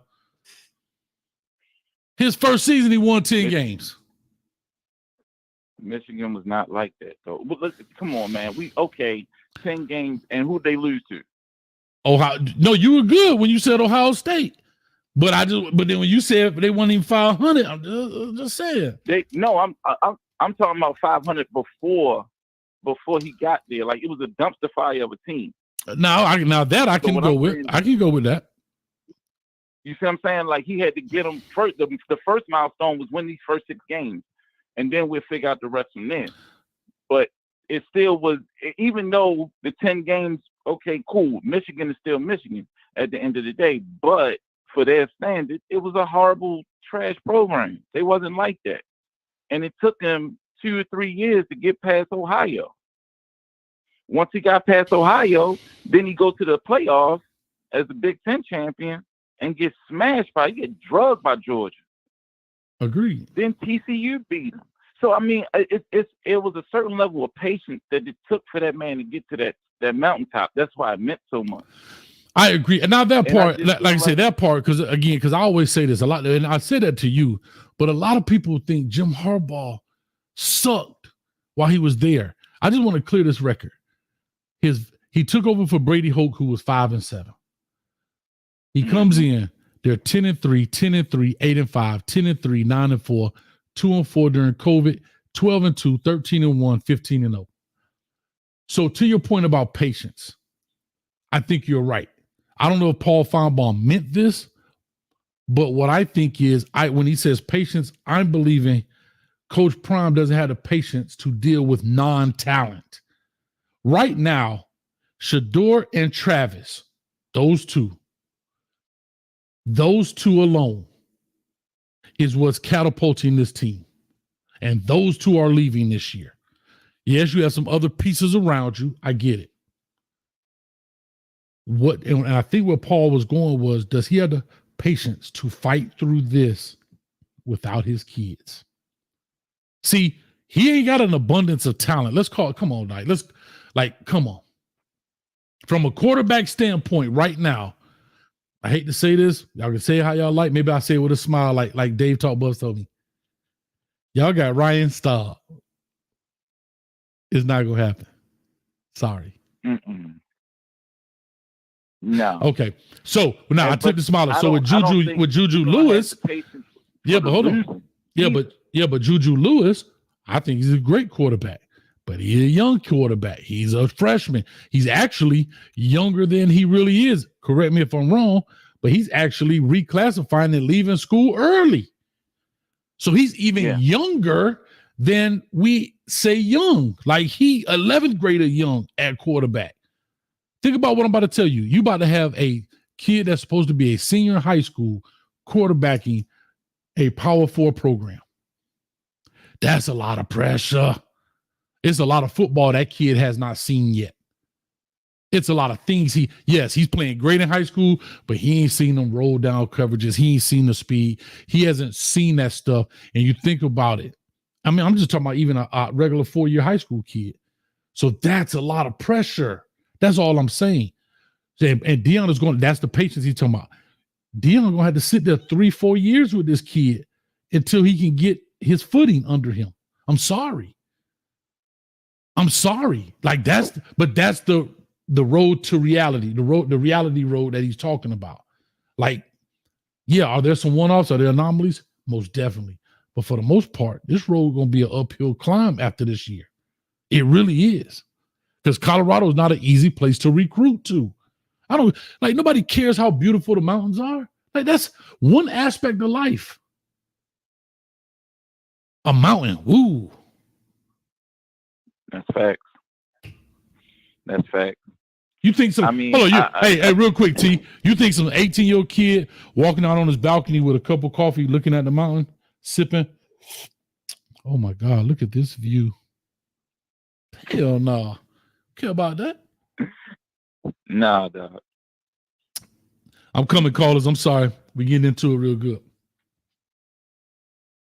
Nah, they ain't doing all that, man. Listen, Deion got an uphill battle. I don't think people understand the uphill battle this man has to climb.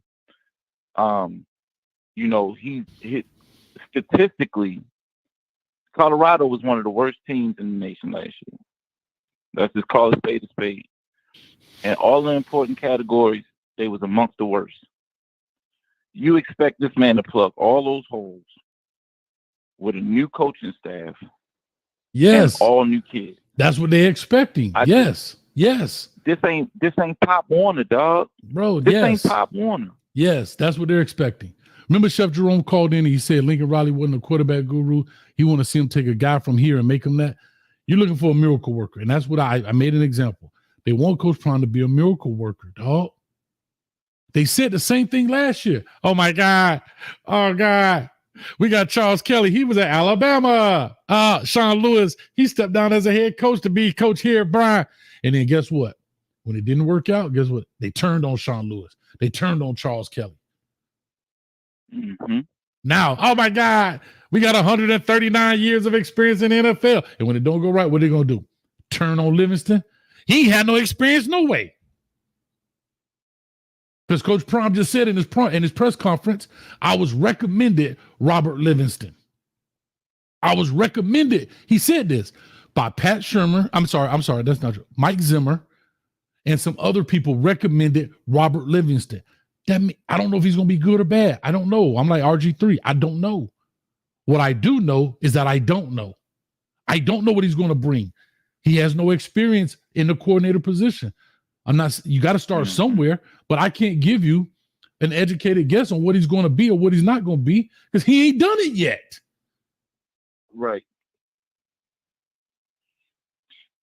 Hey, and you didn't coach before, and I'm quite sure you didn't coach on a lot of different levels. But I'm gonna just give you a coaching story from me, right? My little Pop Warner coaching career. And I remember when I took over a program that won one game. And I was coming from a program as an assistant coach. Well, I was head coach there too, but I was an assistant coach, and we always had nice uniforms, helmets, everything. Then I get to this other place, we got one field to practice on. We would have issues trying to find good helmets. We would run out of helmets for kids sometimes. We would have trouble like getting enough kids to field a team sometimes when I first got there. And I feel like that's what Dion is in right now. He's just able to fast track some of this stuff because he got contacts. And it just give everybody a certain level of excitement. Yeah, I get it, bro. And it's fun. Against teams that had helmets, they had uniforms. This team, and I remember distinctly, we was getting ready to go up against the team, and the guy said, "Man, this team been together for 4 years." Mm-hmm. I said, "Well, I'm going in with the Dion mentality. I can coach my ass off, so it don't matter. I don't care how long they've been together." Man, they beat the brakes off our ass. They had too much continuity, bro. They was too together. Then I learned. Yeah, I was used to coming into a ready-made situation. No, I agree. This wasn't ready-made. I had to build that up to us to get to the playoffs and eventually win a championship. No, I agree. That was tough. I agree. But let me roll, man. I got to get these other callers in. They've been back there patiently waiting, man. All right, brother. Hey, man, stop being a diva on Twitter too, brother. Follow a brother back. Don't do that. You've been acting messy ever since you hit 40,000 people. I know what you're doing. Coach. I see you. Well, what's your name on Twitter? T from Baltimore? No, you. That's what I'm saying, huh? I don't know it's you. How am I supposed to know it's you? It is not, brother. It is not. What's your name? You know what? What's your name on Twitter? Morphine Dream. Oh, that's you? That's me. I didn't know that was you. Go see the picture of me and the coach and my son and all that. All right. Okay. I've seen it because you repost a lot of the stuff. Bro, y'all don't understand. I suck at social media. I suck. Like, I suck, bro. Like, but okay, I got you. All right. Okay. All right, man. I got you. Shayla, no problem. It was no thing about patience. We just had a great conversation. And I like when you call in some more and don't be shy up in here, but no problem. Real quick. Now, Tiger, I said, hey, what's up, man? What's going on? Now, see, you said I will be on next week, coach. I will clear my schedule. Now, I think Clark's supposed to be on next week. I think Demarion, he want to call in right now, so I'm going to close these. I got 2 calls. I'm going to lock it. Tiger now. This the kitchen. I just want to make sure you're clear. This the kitchen. That's all I'm gonna say. All right.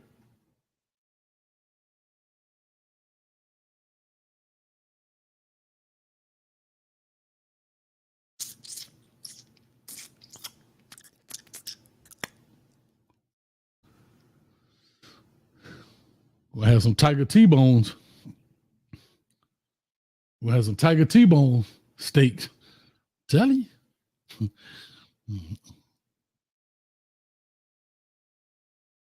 All right. Gerald, I got your back. No, you don't. You just be backed up behind it. You ain't got his back. You in the back like this. Get him, Tiger. Get up. Hit back, Tiger. Why you not hitting back? That's all you gonna do. You ain't gonna do nothing but sprain your thumbs, Gerald D. You won't come up here at all. But anyway, I'm just letting you know. And DeMarion, can I hop on the call? Yeah. You hung up. I was gonna close it, but you hung up, so I didn't know what to do. Communication is bad with us, brother. We got to do better with our communication. Daryl Page in the building. DP, what's up with you, man? What to do, Coach? What to do? What's going on with you? I'm good. What's up with you, man? DP in the building. Y'all make sure y'all go check out DP. You got to pay. LMV gonna throw it up there for you. What's up with you, though? That's real, man. I'm just chilling, man. I don't know why anybody's surprised what old Paul be talking about, man. You know, Paul is an Alabama homer. If it ain't Alabama, he ain't worried about it. My boy's talking about the SEC shoot. He don't even care about the SEC. All he care about is Bama. He started off with a whole Bama radio show, dude, talking about the rivalry with Bama and Auburn. That's all he worried about. He ain't worried about nothing other than Bama. So Colorado disrespect, he ain't want to talk about Colorado because he don't care about Colorado. He just care about Bama, man. So don't take it no kind of way. Thank you. Deion ain't take it no kind of way. Yeah. You don't care. You don't like he doesn't. I don't think he care. Like when I say he doesn't care, he knows that's media. He knows that's media. Matter of fact, Deion used to do it himself. It's part of media. Remember when he used to do the NFL draft, the combine? He'd be like, "Ooh, baby, them he used to be on NFL Network with the ball head. Ooh, baby, them cleats don't look like they're moving fast enough." Huh? Like he had the fro on, like the draft pick and stuff. Yeah, it's entertainment. He's entertaining. Like, you know what I mean? Ain't nobody come on and be like, why Deion talk about him like that? Just because he was fast. That don't mean everybody's fast as Deion. Like, golly, y'all, get out y'all feelings. It's Jesus Christ.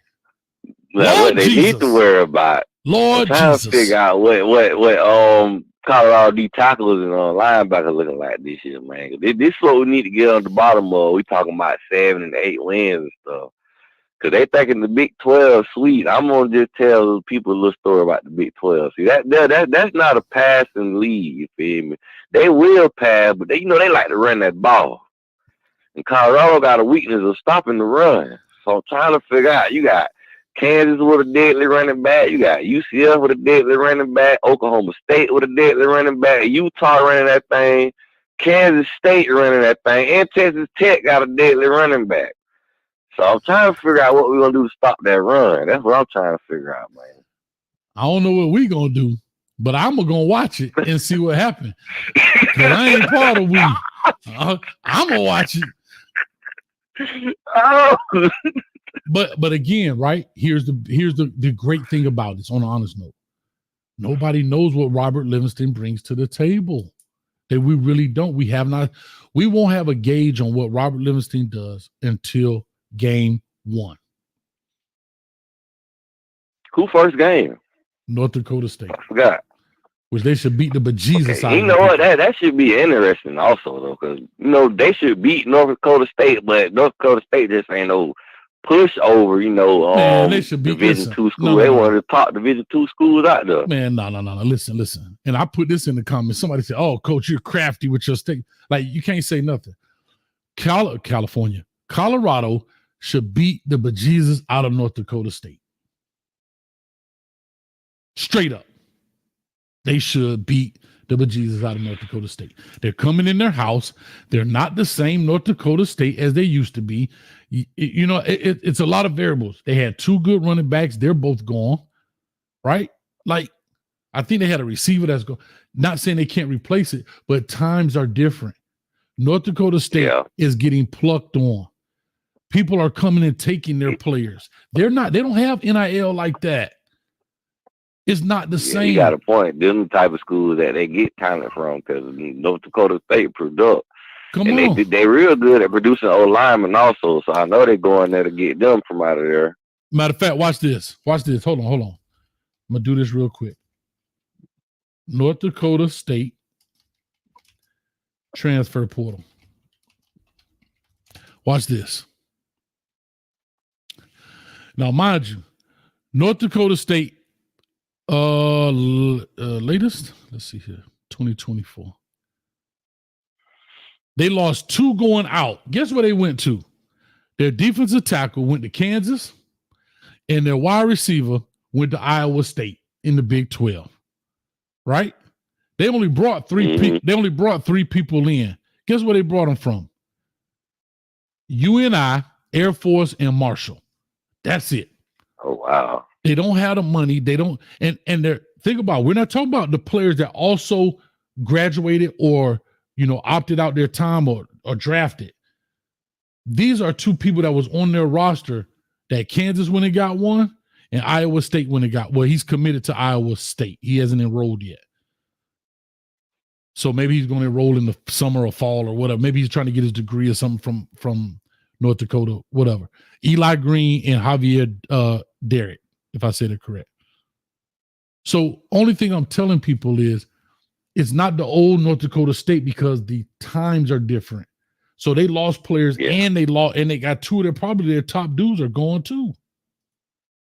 Bro, come on, man. Yeah, it ain't the same. I've got that as a W on their schedule regardless. I just ain't quite know how they were looking this season. Yeah. But I really ain't been hearing much about them since Trey Lance, to be honest with you. Mm-hmm. Yeah. I'm just saying, like, I didn't realize how many top running backs in the Big 12 though, man. Big 12, they got some stables over there, man. Everybody get mad because I say 1,000-yard running back. There's 6 teams they gonna face with that. Yeah. Multiple. I'm talking about UCF got 2 dogs in their backfield. And they got to listen. So when I said last year they had a 1,400-yard rusher and a 1,000-yard receiver. Oh, that 1,000-yard receiver is gone, coach. Yeah, but guess the second receiver had 900. So you had a 1,400-yard running back. Hold on. You had a 1,400-yard running back, a 1,000+ yard receiver, and a 900+ yard receiver. But the quarterback's different. Okay, it's life. Do they know who the quarterback is, man? He's going down competition. I don't know, though. I don't get into it, bro. I ain't finna beat my head. KJ Jefferson got over 30 starts in the SEC. Playing at Arkansas. Can't nobody win at Arkansas. He's going to a better situation with an offensive coach that had Cam Newton, a player that's similar to his body type. I'm telling you, UCF can make some noise this year. DP, you forgot that when you transfer schools, according to the Colt members, when you transfer schools, you have to leave all that experience at your other school, unless you went to Colorado, because they don't remember that he had 30 start. So if you go to Colorado, you can bring your experience with you. But if you leave Arkansas and go to UCF, then you can't. You can't bring Arkansas experience with you or any other experience because you suck. Yep. Yeah, Michael Penny Jr. ain't getting the memo. Jay Daniels, they ain't get that memo. Yeah, what it is, dog. Both of them came from different schools and they first round draft pick. So I guess they didn't get the memo. See, look at Gerald D. Not one of those yards were against us. See what I'm saying? This is what I be talking about, dog. Man, it's gonna be a field day. They can't stop the run. But all I know is Colorado gonna be able to put up points though. Cause you feel me? Oh, they always score points and all that. They're gonna put up some points. Real quick, let me do this, man. FPSD for the $5. Thank you, man. Says from the day Coach Prime was drafted until the day he's the first black head coach to win a national championship. This is a movie, a great one. He must be gonna get a job at Florida State or Georgia or Bama. Thank you, FPSD. They said if I smile, it's better, so I'm smiling. Thank you. Thank you for the $5. I ain't gonna say Colorado will never get to a national championship, but I don't know how old I'm gonna be to see it. I don't know. Right now. You know what, DP? I'm 30 right now. Hey, top right corner there open. Go on in there. Top right corner open. You got man. You got 5 minutes in the corner, man. 5 minutes. Top right corner. You got 5 minutes in there. Man, let me go in and get it. Okay, I gotta get these calls in. Because if not, I guess Demario gonna come back. Thing, Coach. I got a ribeye steak waiting on me and some loaded baked potatoes and broccoli. So I just wanted to get on, talk a little trash before I did Doug in. I appreciate it. I know you like the sound of that. Yeah. Well, it sound like what you call it? It sound like you've been at the kitchen, boy. Anyway, let me let you go, man. My old lady threw down. All right, Coach, this all love, man. Oh, I thought she got that from me. She just put it on y'all plates, make it. I cooked that up, boy. I be in the kitchen working, boy. Y'all crazy, man. Let me get out of here, man. All right, man. All right, Coach. Yeah. All right, let me get Google, man, and I'm gonna lock this right now because I believe that's my man. The conference has been locked. All right, Google, man, talk to me, man, and I'm gonna go in and I'm gonna prepare my food. Yeah, y'all talking about cooking, man. My niece threw down today on some burritos. Oh my Lord, she made them oven thing. Anyways, I was calling in because of Paul Finebaum, and also I want to tell you, T from Baltimore. He's my favorite caller because I've been watching Baltimore shows. I said I want to visit Baltimore one day because I like the way they talk. Like I'm trying to do a voice. I can't get it. Anyways, you gotta but say I like also to and do. I want to tell. What's that? You gotta say to and do. That's how they say yeah, to. Yeah. Anyways, I want to tell T also. He doing a great thing by coaching up the young kids. So big up on that. And also Paul Finebaum, hey man, ain't no wrong. I don't think he do love SEC football. But one summer, about 2016, 14, one of them years, one summer in that whole season. Well, in the off season like right now, I watched that man's show, and bro, his call be calling in a fool coach. Bro, I would tell anybody to just go listen to his show, and they gonna be rolling, coach. It'd be like I don't know if you watch the show, but it'd be like a lot of older white dudes be calling the show, and older white females that love college football. Coach, they passionate about it. And I'm a passionate dude, so that's why I rock with him like that. But that's all I'm saying. But what's the dude, man? Paul Finebaum. I got you. Hey, she ain't coming back up here, Google, man. I'm just telling you. What's that?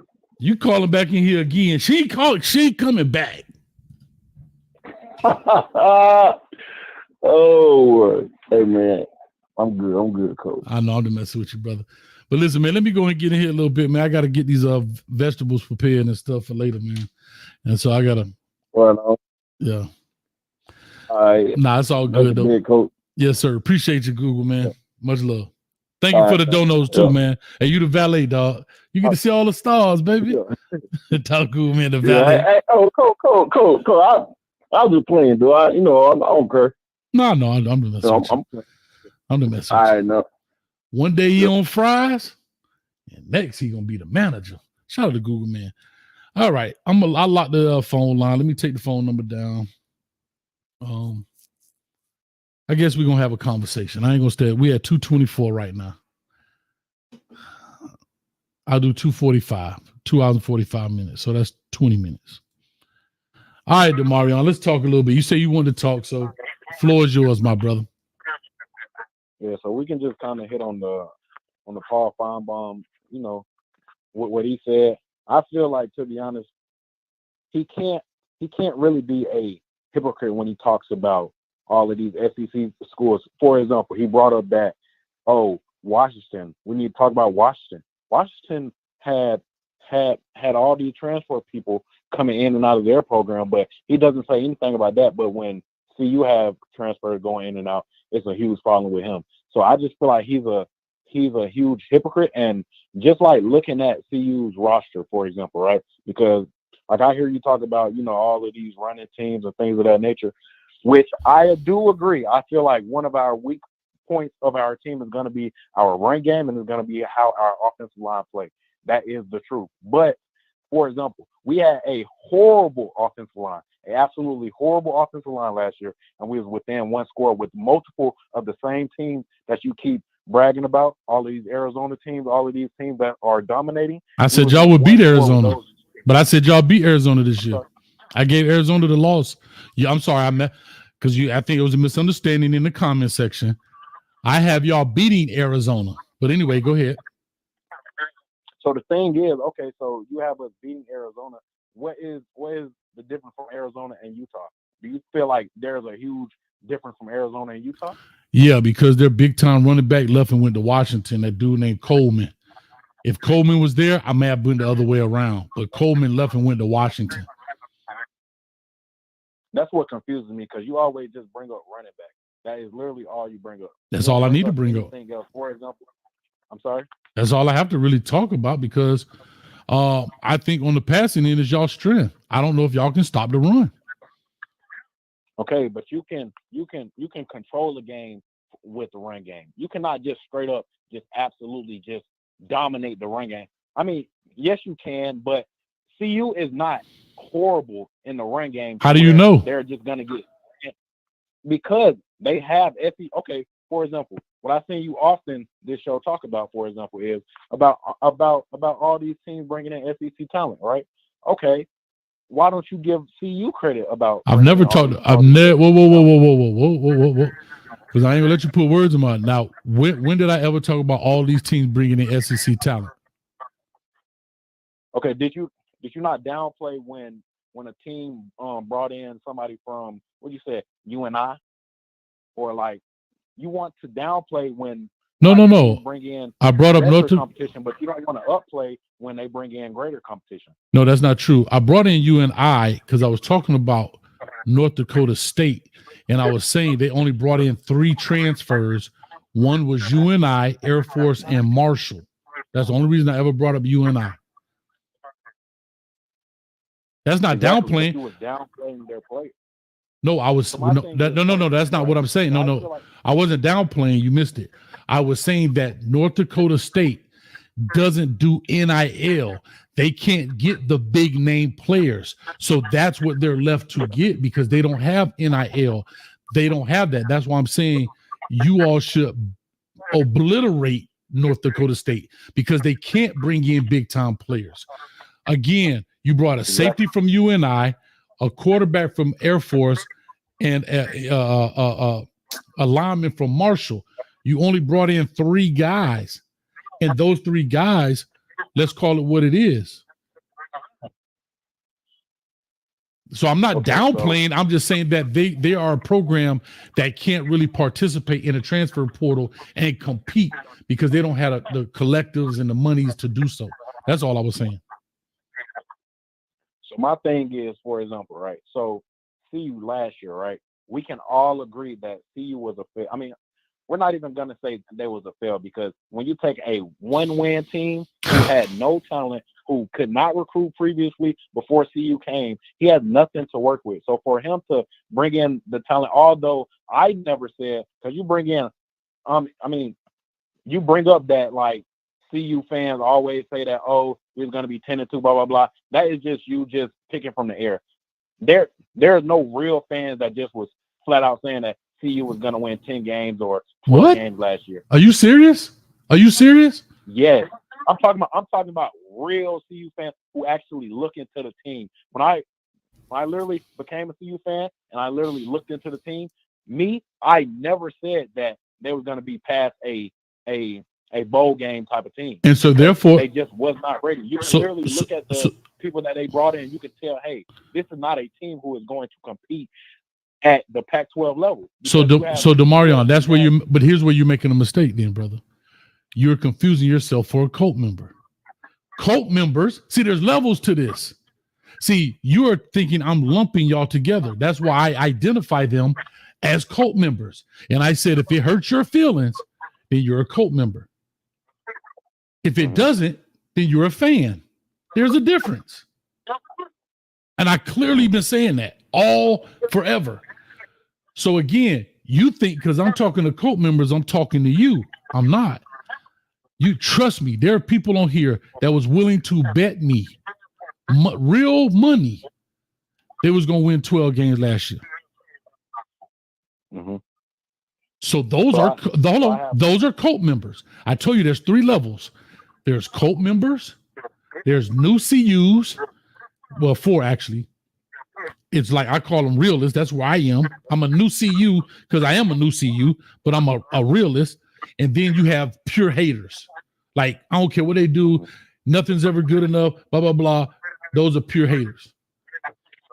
But you're confusing maybe your fandom with culture. I'm not saying if you're a cult member, that's because you feel a certain way. If you're not, then you're not. So I do have to say this too, for example, right? So when you do all of these predictions about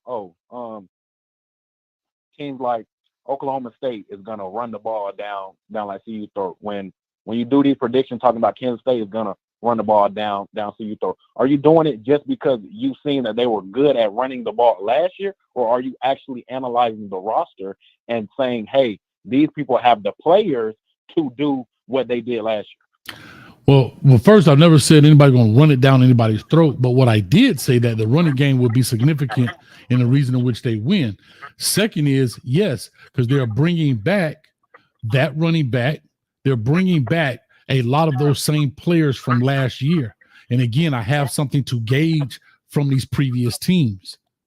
Unlike Colorado, I don't know what to gauge. So if I can tell you, I see 1,000-yard rusher, 1,400-yard rusher, 1,700-yard rusher, 1,500-yard rusher, a receiver with 1,000 yards. Hold on, hear me out.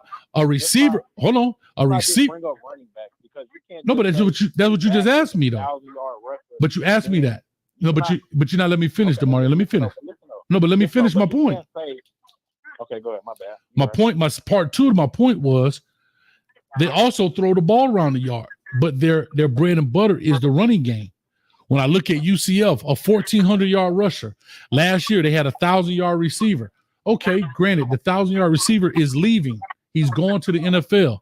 They're bringing back a 1,400-yard rusher and a second receiver that had 900 yards. Okay. Can I please talk about the UCF team, for example, right? Okay, so because I watched the UCF team, I actually analyzed their roster as well. When you are looking at that team, they had a NFL caliber quarterback in John Rice Plumlee. They literally had somebody who could throw the ball around the yard. Now they bring in a guy like KJ Jefferson, who is an entirely different play style. So you cannot equate a 900-yard receiver to KJ Jefferson, because KJ Jefferson is not somebody who's going to throw the ball around the yard to I forgot the kid's name, but Townsend? He's not going to throw the ball around the yard for that. To Townsend? I'm sorry? Townsend was the receiver's name. Okay, yeah, exactly. He's not going to throw the ball at the same volume as John Rice Plumlee would have. Correct. But however, he now adds to the running game. So now you have to stack the box with what? You have to stack the box with a 1,400-yard rusher, a quarterback who can run the ball, still got a receiver. KJ Jefferson may not be a Heisman Trophy winner. He may not even be the top 20 quarterbacks in the country, but he still can throw a football. Now, does he throw it as efficient as Plumlee? Probably not. That's what I'm saying. So look. Okay, so when you get a passing threat, when you have a passing threat, you have to understand that as you have a passing threat, that's going to open up the run game, because you're not going to be able to stack the box against somebody who can throw the ball around the yard on you 24/7. So now that you have a running threat, and you have a running back that has all these yards, and you have a quarterback that we are not as confident in to throw the ball around the yard, now it's going to be easier to game plan against UCF, because now you are going to be able to stack the box, just like how you said. You're going to be able to stack the box, and then you're going to be able to play your brand of football and play toward that game plan. Instead of, if they had John Rice Plumlee, now you can't stack the box because you're scared of him throwing the ball around the yard on you. But he doesn't. But to your point. But hold on, Demario. But to your point, Plumlee doesn't throw the ball around the yard. That's what I'm trying to tell you. How many yards you think Plumlee had last year? I couldn't even tell you. If you had to guess, just pull a number out of the sky. Great passer, but he was a great passer because pull a number out of the sky. Pull a number out of the sky. He probably had 2,800 yards. 2,200. No. Take that back. He probably had about 3,300. I'll probably say 3,300 because he literally had an NFL caliber receiver and he had a 900-yard receiver. So I'll probably say around 3,200, something like that. 2,271 yards. That's it. 2,271 yards. He only threw the ball 256 times. He only completed 161 for 62% completion. 62% completion. No, they weren't relying on him. That's why. Okay, exactly. That's why I'm saying. So we can all agree. Maybe you disagree, but I know as I analyze football, I know that John Rice Plumlee is a better passer than KJ Jefferson. So if John Rice Plumlee with a NFL caliber wideout, and then he had a number 2 who is very talented, if he could only put up those numbers, what do you think KJ Jefferson is going to do with somebody? Now he doesn't even have the NFL caliber receiver. All he's going to be able to do is run the ball. Sir, the reason he didn't have to put up the yards because you got a 1,400-yard running back. Oh, my Lord. Can I tell you something? KJ Jefferson put up pretty much the same numbers. 2,107 yards. I think they're the same type dude. Who was his running back? His running. Did he have a 1,400-yard rusher? No, he didn't. No. Exactly. Okay. So you're telling me John Rice Plumlee with a 1,400-yard rusher, a NFL caliber wideout, and a 900-yard wideout, he struggled in that offense. But you're saying KJ Jefferson, who didn't even have a good running back, he didn't struggle on the pass. So no, his sir. Stats are automatically going to be better. But he has the same stats as the guy before that couldn't even perform with the run game working. But sir, what you're missing the point is Plumlee didn't struggle in essence. Plumlee played in the system. They were a run-first team. And here's the funny thing about KJ Jefferson. Not only was he the quarterback, he was the leading rusher too with 447 yards. So what you think is no, he's a quarterback. Okay. I mean, Arkansas was terrible. That's like a Cam Rising type of I know. rusher. That is not no I get it. Rusher that y'all are, but y'all trying to make him seem like he's such a threat in the run game, like he's Cam Newton. Like I just heard one of y'all say, I didn't say it, but I heard somebody say like a Cam Newton-esque type of. He is not that guy. He is not that guy. KJ Jefferson is not that guy.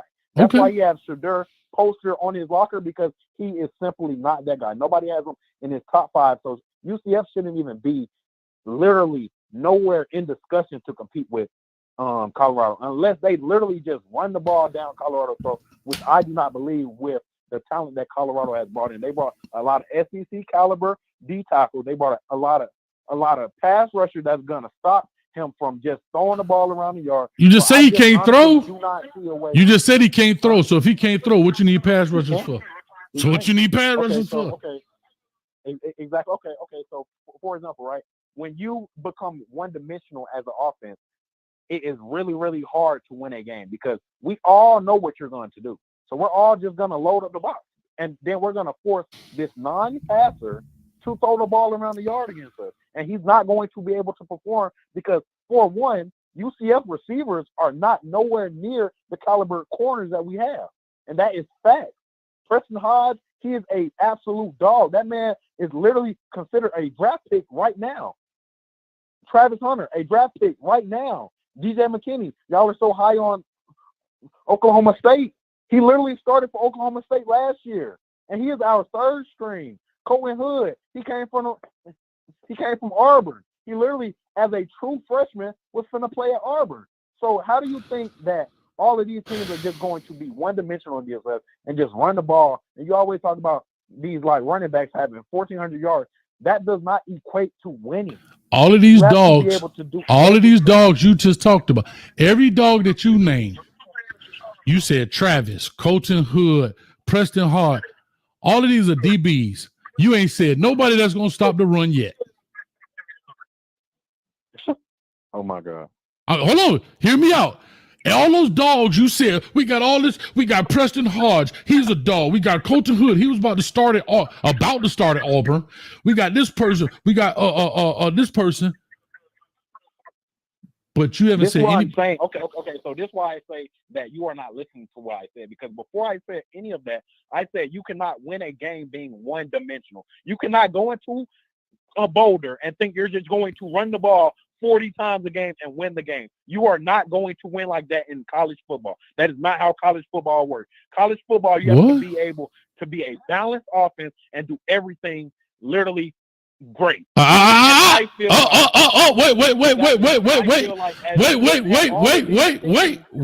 think are so good that I feel like you have not done the accurate enough research to really realize that these teams that we're playing, they're not going to be able to pass the ball how you think. You talk about Miami, for example. Y'all starting safety for the spring is our second string safety. So he don't even play for us. And he's our second string. And he literally played for Miami. So hold teams on. are not going Whoa. Wait a minute. So Hold up. Wait. Hold up, Demarion, because you're all over the place. Our starting safety is y'all second string from Miami? Yes. Sir, yes. When did he start? Bro, he literally was a starter for y'all spring. What are you talking about? He was there for a spring.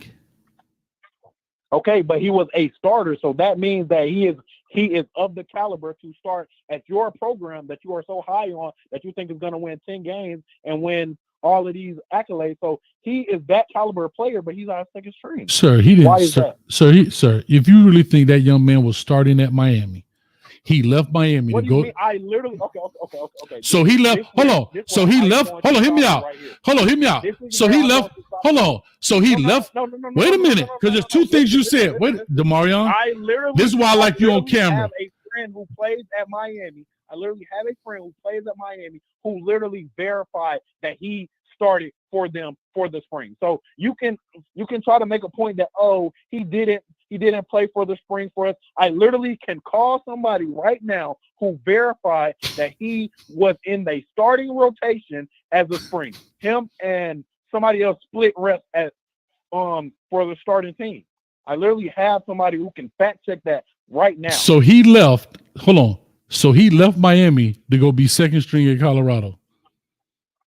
No, he left Miami to fight for a starting role at Colorado. I am not just saying he is going to be a second string, but currently right now. But why fight? But why? Hold on. But why fight for a starting role at Colorado when you were already in the starting rotation at Miami?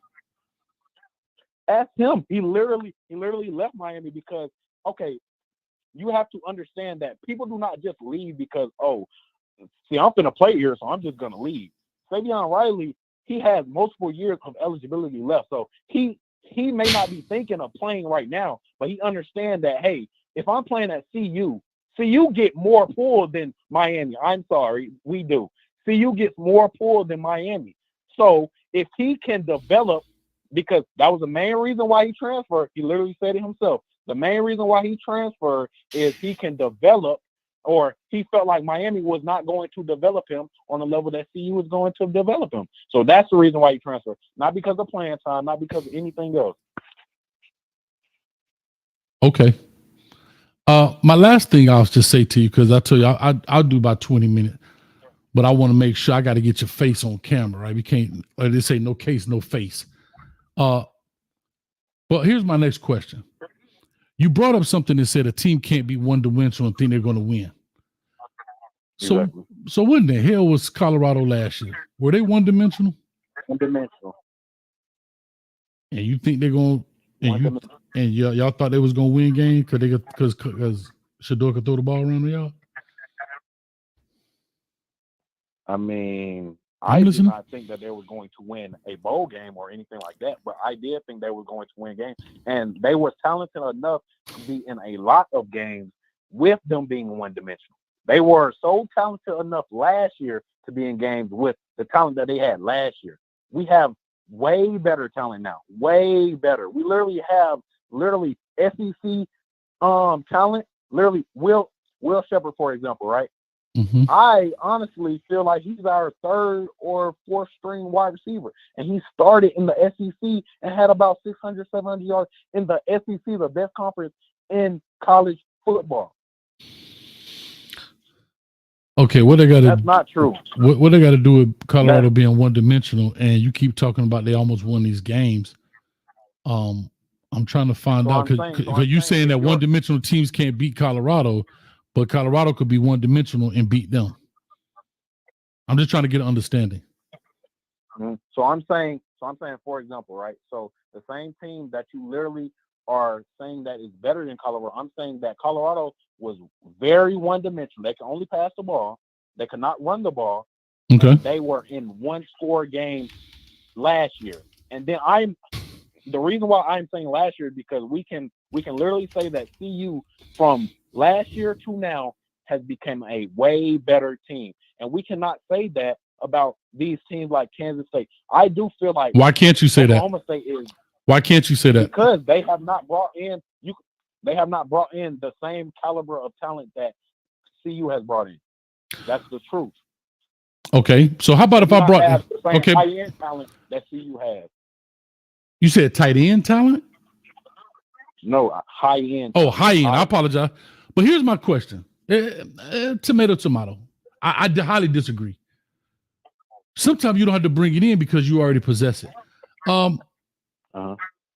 Oklahoma State, for example, right? You think they're one-dimensional? Think they're one-dimensional? No, great team. That's a great team right there. Yeah, because Ollie Gordon ran for 1,700. What do you think their leading receiver had? I couldn't even tell you. Probably 600 yards. 8 yards short of 1,000. So you have a 1,700-yard running back. See, the problem is you only hear me say running back, but you say I don't do my research. You hear that running game. That's a great team. Hold on. I know, but hold on. Wait a minute. Hear what I'm about to tell you. Hold on. 1,700-yard running back. 991-yard wide receiver. Right? Why are you bringing up Oklahoma State, though? I literally told you before we even started this debate that I do believe that Oklahoma State is a great team. It is going to be very, very hard to beat Oklahoma State. But let's talk about all of these other teams that you claim that is going to beat us. Kansas State. I do not think that they are that good of a team. Okay. Honestly. Hold up. Kansas State. Hold on. I got you. No problem. I thought you did your research. I did, but I want to give you accurate numbers. Bro, I want to give you accurate. So you can't literally brag about numbers that you know when I can literally watch you on my TV, literally looking up the numbers right now. So yeah, because I want to give you the accurate numbers. I've already done the research, so that's why I can speak to you. But to give you accurate numbers, bro, can I walk around? I'm not going to walk around and say, yeah, KJ Jefferson had 2,103. I'm not a damn sports almanac, bro. I'm not. I looked at the information. No, I looked at the information. Yeah, but come on, dog. Come on. See, that's the problem. But that's the problem. Because if my name was Coach Prime and I did that, what do you expect? You're supposed to know everybody's numbers? Come on, dog. I did the research. Again, I looked at what I had coming in here. Kansas State. Okay, go ahead. Okay, but y'all still ain't going to do nothing. Again, how do you know you can stop the run?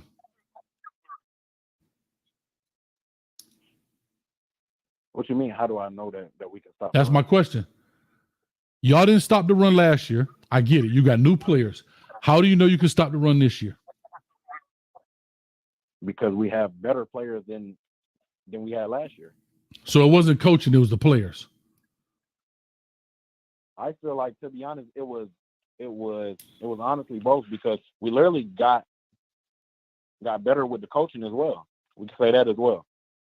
So Charles Kelly, who has been coaching for probably 30 years, coached at Alabama, Florida State, all these schools, and your DC has no coordinator experience, about 8 years in the NFL. Warren Sapp, love him to death, but it's his first year coaching. Damian Lewis is about his third year coaching. Everybody hates Hart. Do you like Coach Hart? I think he's fine. Okay. So wait a minute. Hold on. How about Coach Mathis? What about Coach Mathis? I think he's a pretty good coach. Okay, so and how about Coach Dancy? That's the other coach. How about Coach Dancy? He's a good coach in my opinion as well. Okay, so you have inexperienced coordinator, first time in Warren Sapp, third year in Damian Lewis. Not talking about their playing days. We're talking about coaching because you said coaching got better. Coach Hart, in your words, he's all right.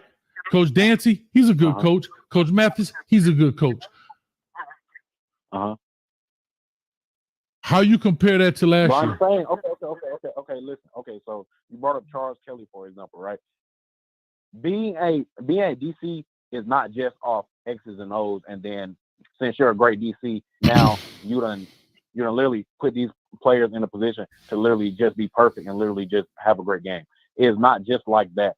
So how does it work? Was so good at Alabama and literally all of these schools because of what? Because he had the talent to be able to put people in position because it was easy. But that's what you just said. But that's what you just said. And play man coverage against a lot of teams because you are so talented. You don't have to literally put yourself in CU shoes, for example, where he literally had to go to a team who literally was playing walk-ons and freshmen at corners in the middle of the season.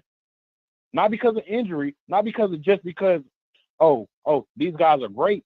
It's because our team literally didn't have any depth last year. We literally was playing walk-ons and freshmen in the biggest game. DeMarion, brother, I tried to tell y'all that last year, but Coach Hayes a hater. I said that last year. Coach Hayes, you a hater. You don't believe when I said these things are real. I didn't say you said that. I'm speaking in general.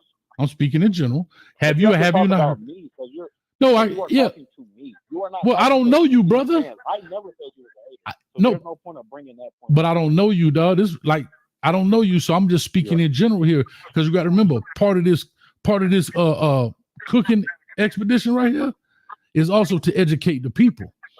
So my last thing I'll say, because I'm gonna run here because I don't want to cook the whole meal before I can get it out. It's just a taste. What I'm saying is, I hear all that, but I'm asked this last question: what is Coach Livingston going to do about the run? Okay, so just like how I brought up, when you have the talent that we have, as I think about it, right, I hear in the spring about him running a lot of man coverage, for example, right? I literally hear that a lot. I wonder why does he do that, right?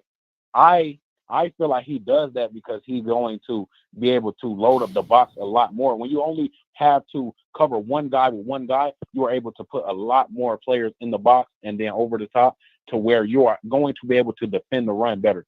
Do we know if Coach Livingston is going to stop the run? No, but we do not need him to stop the run. We do not need him to dominate teams in the run game. We need him to be better than last year. We need him to improve the run game so then we can literally just be in game and we don't have to literally worry about getting the ball ran down our throat. We cannot stop the clock. We cannot literally get our offense that is so talented back on the field. We just need our DC to do a good enough job at not like making the run game a problem. We do not need him to stop the run. That's what I'm trying to say.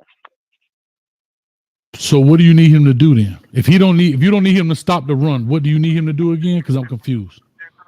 Because the teams because the teams that I said that y'all would lose to, their strength is the run game. And you just said to me, I ain't talking about general. I'm speaking to DeMarion Davis, because that's who you told me to talk to. DeMarion Davis just said that a one-dimensional team can't beat us. So if the one-dimensional team is run heavy, and you just said your defensive coordinator doesn't need to stop the run, then what does he need to stop? I'm not saying, and when I say he does not have to stop the run, I'm not saying that. What I'm basically saying is he's just going to have to make it where these running teams are not going to be able to run the ball all down our throats. We are not asking him to literally become a top running defense. We do not need that. I mean, yes, of course, it could literally propel us into being a better team. But I'm saying that we do not need him to literally make it to where, CU is literally making it where teams are not literally averaging 2 yards to carry. We do not need him to do that. We just need to have him manage the run enough to where that is not a weakness of the team. That is what I'm saying. We do not need it to be a weakness of the team. So then when teams cannot just run the ball 24/7 on us, then that is going to allow our outside playmaker that I talked about earlier to be able to roam around and make plays outside of just literally being okay. So for example, you can literally isolate all of the corners by strictly just running the ball down a throat, and all of those nice little corners I was talking about earlier, they are literally a non-factor because they literally are not going to be a factor in the game because we are running the ball 30, 40 times a game. So all of those playmakers that I mentioned earlier, they're not going to be able to shine. But if we have a DC that is going to be able to put the defense in situations to where, hey, look, we literally have a 3rd and 6. We literally have a 3rd and 7 where we can literally allow our playmakers on the outside to make plays, then I feel like that is going to put CU in a position to win. That's what I'm saying. So who are the players outside? You keep saying our outside players. On 3rd and 7, your outside player. Who are you talking about? Already mentioned them. I literally mentioned all of our corners already. But what do the corners have to do with stopping the run on 3rd and 6? I'm asking. If that's why I just okay. Because you kept saying literally, and I'm like, you went from here, and then you like, well, so I'm trying to get understanding. You keep talking about the cornerbacks, and I'm talking about the run game. You keep talking about the cornerbacks on the outside. For example, okay, listen, okay, so the run game, for example, right? When you are able to have a dominant rushing attack, you're going to be able to bust out 4-yard runs, 5-yard runs. You are going to be able to keep the sticks literally close. You are going to be able to get in a situation where it is 3rd and 2, and you are able to run the ball and literally pick up that first. It's going to be 3rd and 3. You're going to be in favorable positions and shorter yardage where it's going to be just easy to just run the ball off. That is what CU's biggest problem last year was. We were not able to have our offense for one on the field because we couldn't stop the run and get the team off the field, and we was always in 3rd and short, 3rd and 3. So you are not able to have your playmakers literally make plays. So I feel like Sean Livingston, what he needs to do for this season is he needs to manage the run to where we are able to be in situations where we are able to allow our corners, which I feel like is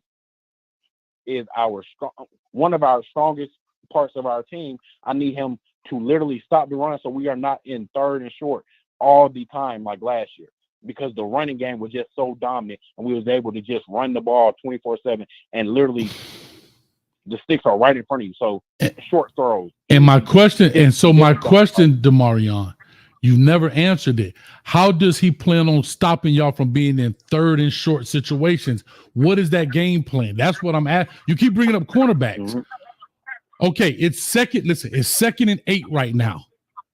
How does Sean Livingston stop? Sean, you got me calling him Sean. How does Robert Livingston stop? How does Robert Livingston stop Colorado from being in 3rd and 3 or 3rd and 2 on defense? How does he stop? That's what I'm asking. And you keep bringing up the cornerbacks for whatever reason. Okay. I just literally need an answer. Exactly. So I already literally answered this question earlier. You can literally rewind it when you literally rewatch. I literally said when you are able to have people who can one-on-one cover on the outside, you are able to load up the box and stop the run. I literally said that earlier. So you are able to load up the box, stop the run. So then when you get in 3rd and 7, 3rd and 6, these passing downs, you are able to now bring in that dime package. You're able to bring in all of your studs to be able to actually play and make a play. Okay. I literally get it now. I get it.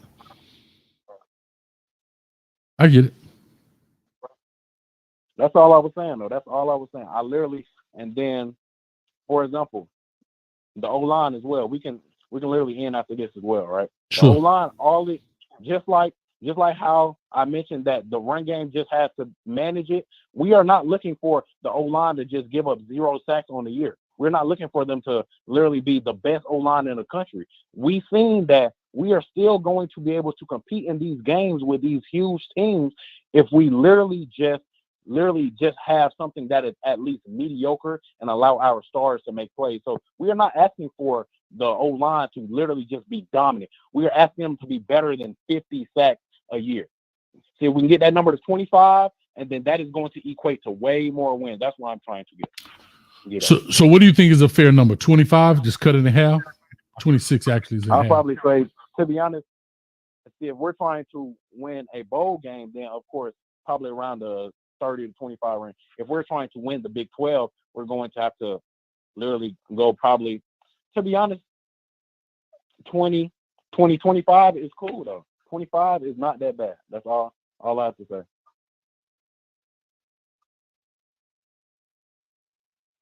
Okay. So real quick, can you literally tell us when you're coming on and set your reservation here live so it won't be any misunderstanding? We already talked about this. You already said that you do not know how your schedule is going to look. So I already told you that I'm willing to bump anybody because this is gonna be good. I'll bump. Matter of fact, I'll bump my man Clark. I love you, dog, but you got to go. Let's go next week, Tuesday, 8:30. Is that okay? Next week, Tuesday, 8:30 p.m. Eastern Standard. I don't know where you live, so that's why I have to say Eastern Standard. Okay. That's cool. But the only thing is, so I'm gonna be more prepared then because right now I'm literally coming off the dome. I'm not looking at anything. I'm literally looking at the screen. I'm literally not looking at anything. So it's a lot harder to make valid points when you're literally just coming off the head. So I'm literally just coming off the head. So for that Tuesday show, I'm going to have notes written down. I'm going to have some analysis on different teams. I'm going to actually be able to come at it from a football perspective because I want to talk about football, not just stats and things of that nature. I want to actually do an analysis of the team. Bro, whatever you want me to cook, I tell you, I go to the ends of the earth for my customers. Okay. I will go all the way to Italy to get you an Italian meatball. Okay, that's cool. Yeah, I got you. Whatever you want to talk about, the kitchen is yours. I'll prepare it. Okay, that's cool. All right. Good. You feel all right now? Yeah, you had a taste test. You feel good? Yeah, I'm smooth. All right, you got your notes now. You gonna have your notes? Not really notes. I'll probably just have some talking points, so I'm not everywhere. So I was a little everywhere. So I'll probably just have some talking points down. I'm gonna have some actual, analysis of the players and actual analysis of the team, so I can actually be a little more, concise and not everywhere. All right, you get warm in that kitchen now. Make sure you dress appropriately, and we'll see you then, man. I bet. Most definitely. Clark, I'm sorry, brother. I got to boot you the next week. This is too good. It's too good. It's too good. I'm sorry, Clark. I'll hit you up later. Explain. Like, this was literally too good. I couldn't do it. Guys, ladies, man, this is all love. I saw a donut. I apologize. Did see it. I literally missed it. Hold on. Joe Owens for the $2. I love your shirt, Coach. Thank you. I appreciate it. I literally bought it in Atlanta. Okay, it says the blacker the college, the sweeter the knowledge. Woo! Shout out to my Hampton Pirates over there and all other HBCUs in the building.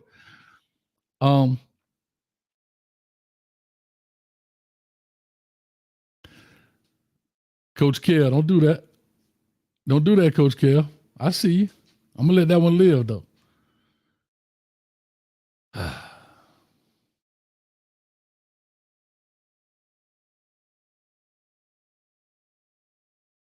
I try.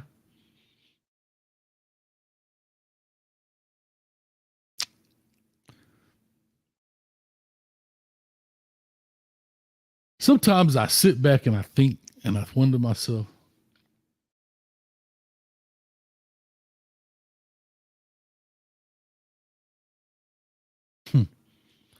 this would be good. This would be great. This would be awesome. It's my stand. How you doing? Well, we didn't have a lot of people in the building tonight. It is 3:04.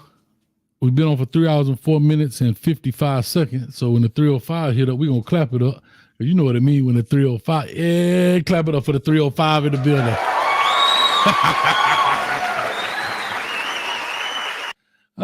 Much love to everybody. It is what it is. Anyway, I guess y'all be here. Set reservations. It is what it is. And with all that being said, I appreciate y'all. Thank y'all. Thank y'all for coming checking out Prime Time Talk. Go ahead and hit the like, share, and subscribe button. Tiger, I ain't forget about you either. You can set your reservation too, my brother. Huh? Now see, you got to remember, when I talk about the kitchen, it's different than the show. The kitchen a different animal now. I'm just telling y'all. The show, we just talking. It's a conversation. The kitchen is some cooking going on. So, Tiger, you got my number. You got my information. If you were just playing, let it rest. Now, if you were serious, come on. And with all that being said, Cohesive Hat Collar, let y'all appreciate y'all. Thank everybody who donated. Thank y'all for interacting. It's been nothing but love. You know what I mean? It is what it is. And we making it happen. So I appreciate y'all. Thank y'all. Check us out tomorrow on Hayes Street at 7-ish. We took care of some things today. We just couldn't get it in. Plus, the weather been so bad here in Orlando that time of day, like lightning, crazy. And we got Miami coming up tomorrow. We should have some special guests on the Miami Hurricane show. Y'all gonna really enjoy. So with that being said, we'll holler at you. Peace. Come out with my hands high. Boy, they don't know $1.80 can make them famous. My Lord. Oh, well. Coach Kev, thank you for the $5, man. I'm going to throw it on the screen right here. Just a hair late, but that's all right. We got you, baby. Thank you so much, Coach. Let me place my order now. Yeah. I need 200 pounds of bison meat. Yep. 500 pounds of your finest Italian noodles. Yep. Spaghetti noodles. Yeah, we're going to make bison spaghetti. Yeah. Yeah. What else you got? Oh, you said I could order it from North Dakota. They the bisons too, huh? The bison bowl. Got it. Love it. Yeah. I'm going to need this by next week, Monday. I got to let that bison meat marinate. Gonna do some cooking. Well, you crazy. Yeah, man. All right. I'll be waiting on it. Send me the invoice. I'll pass it on. Bet that up.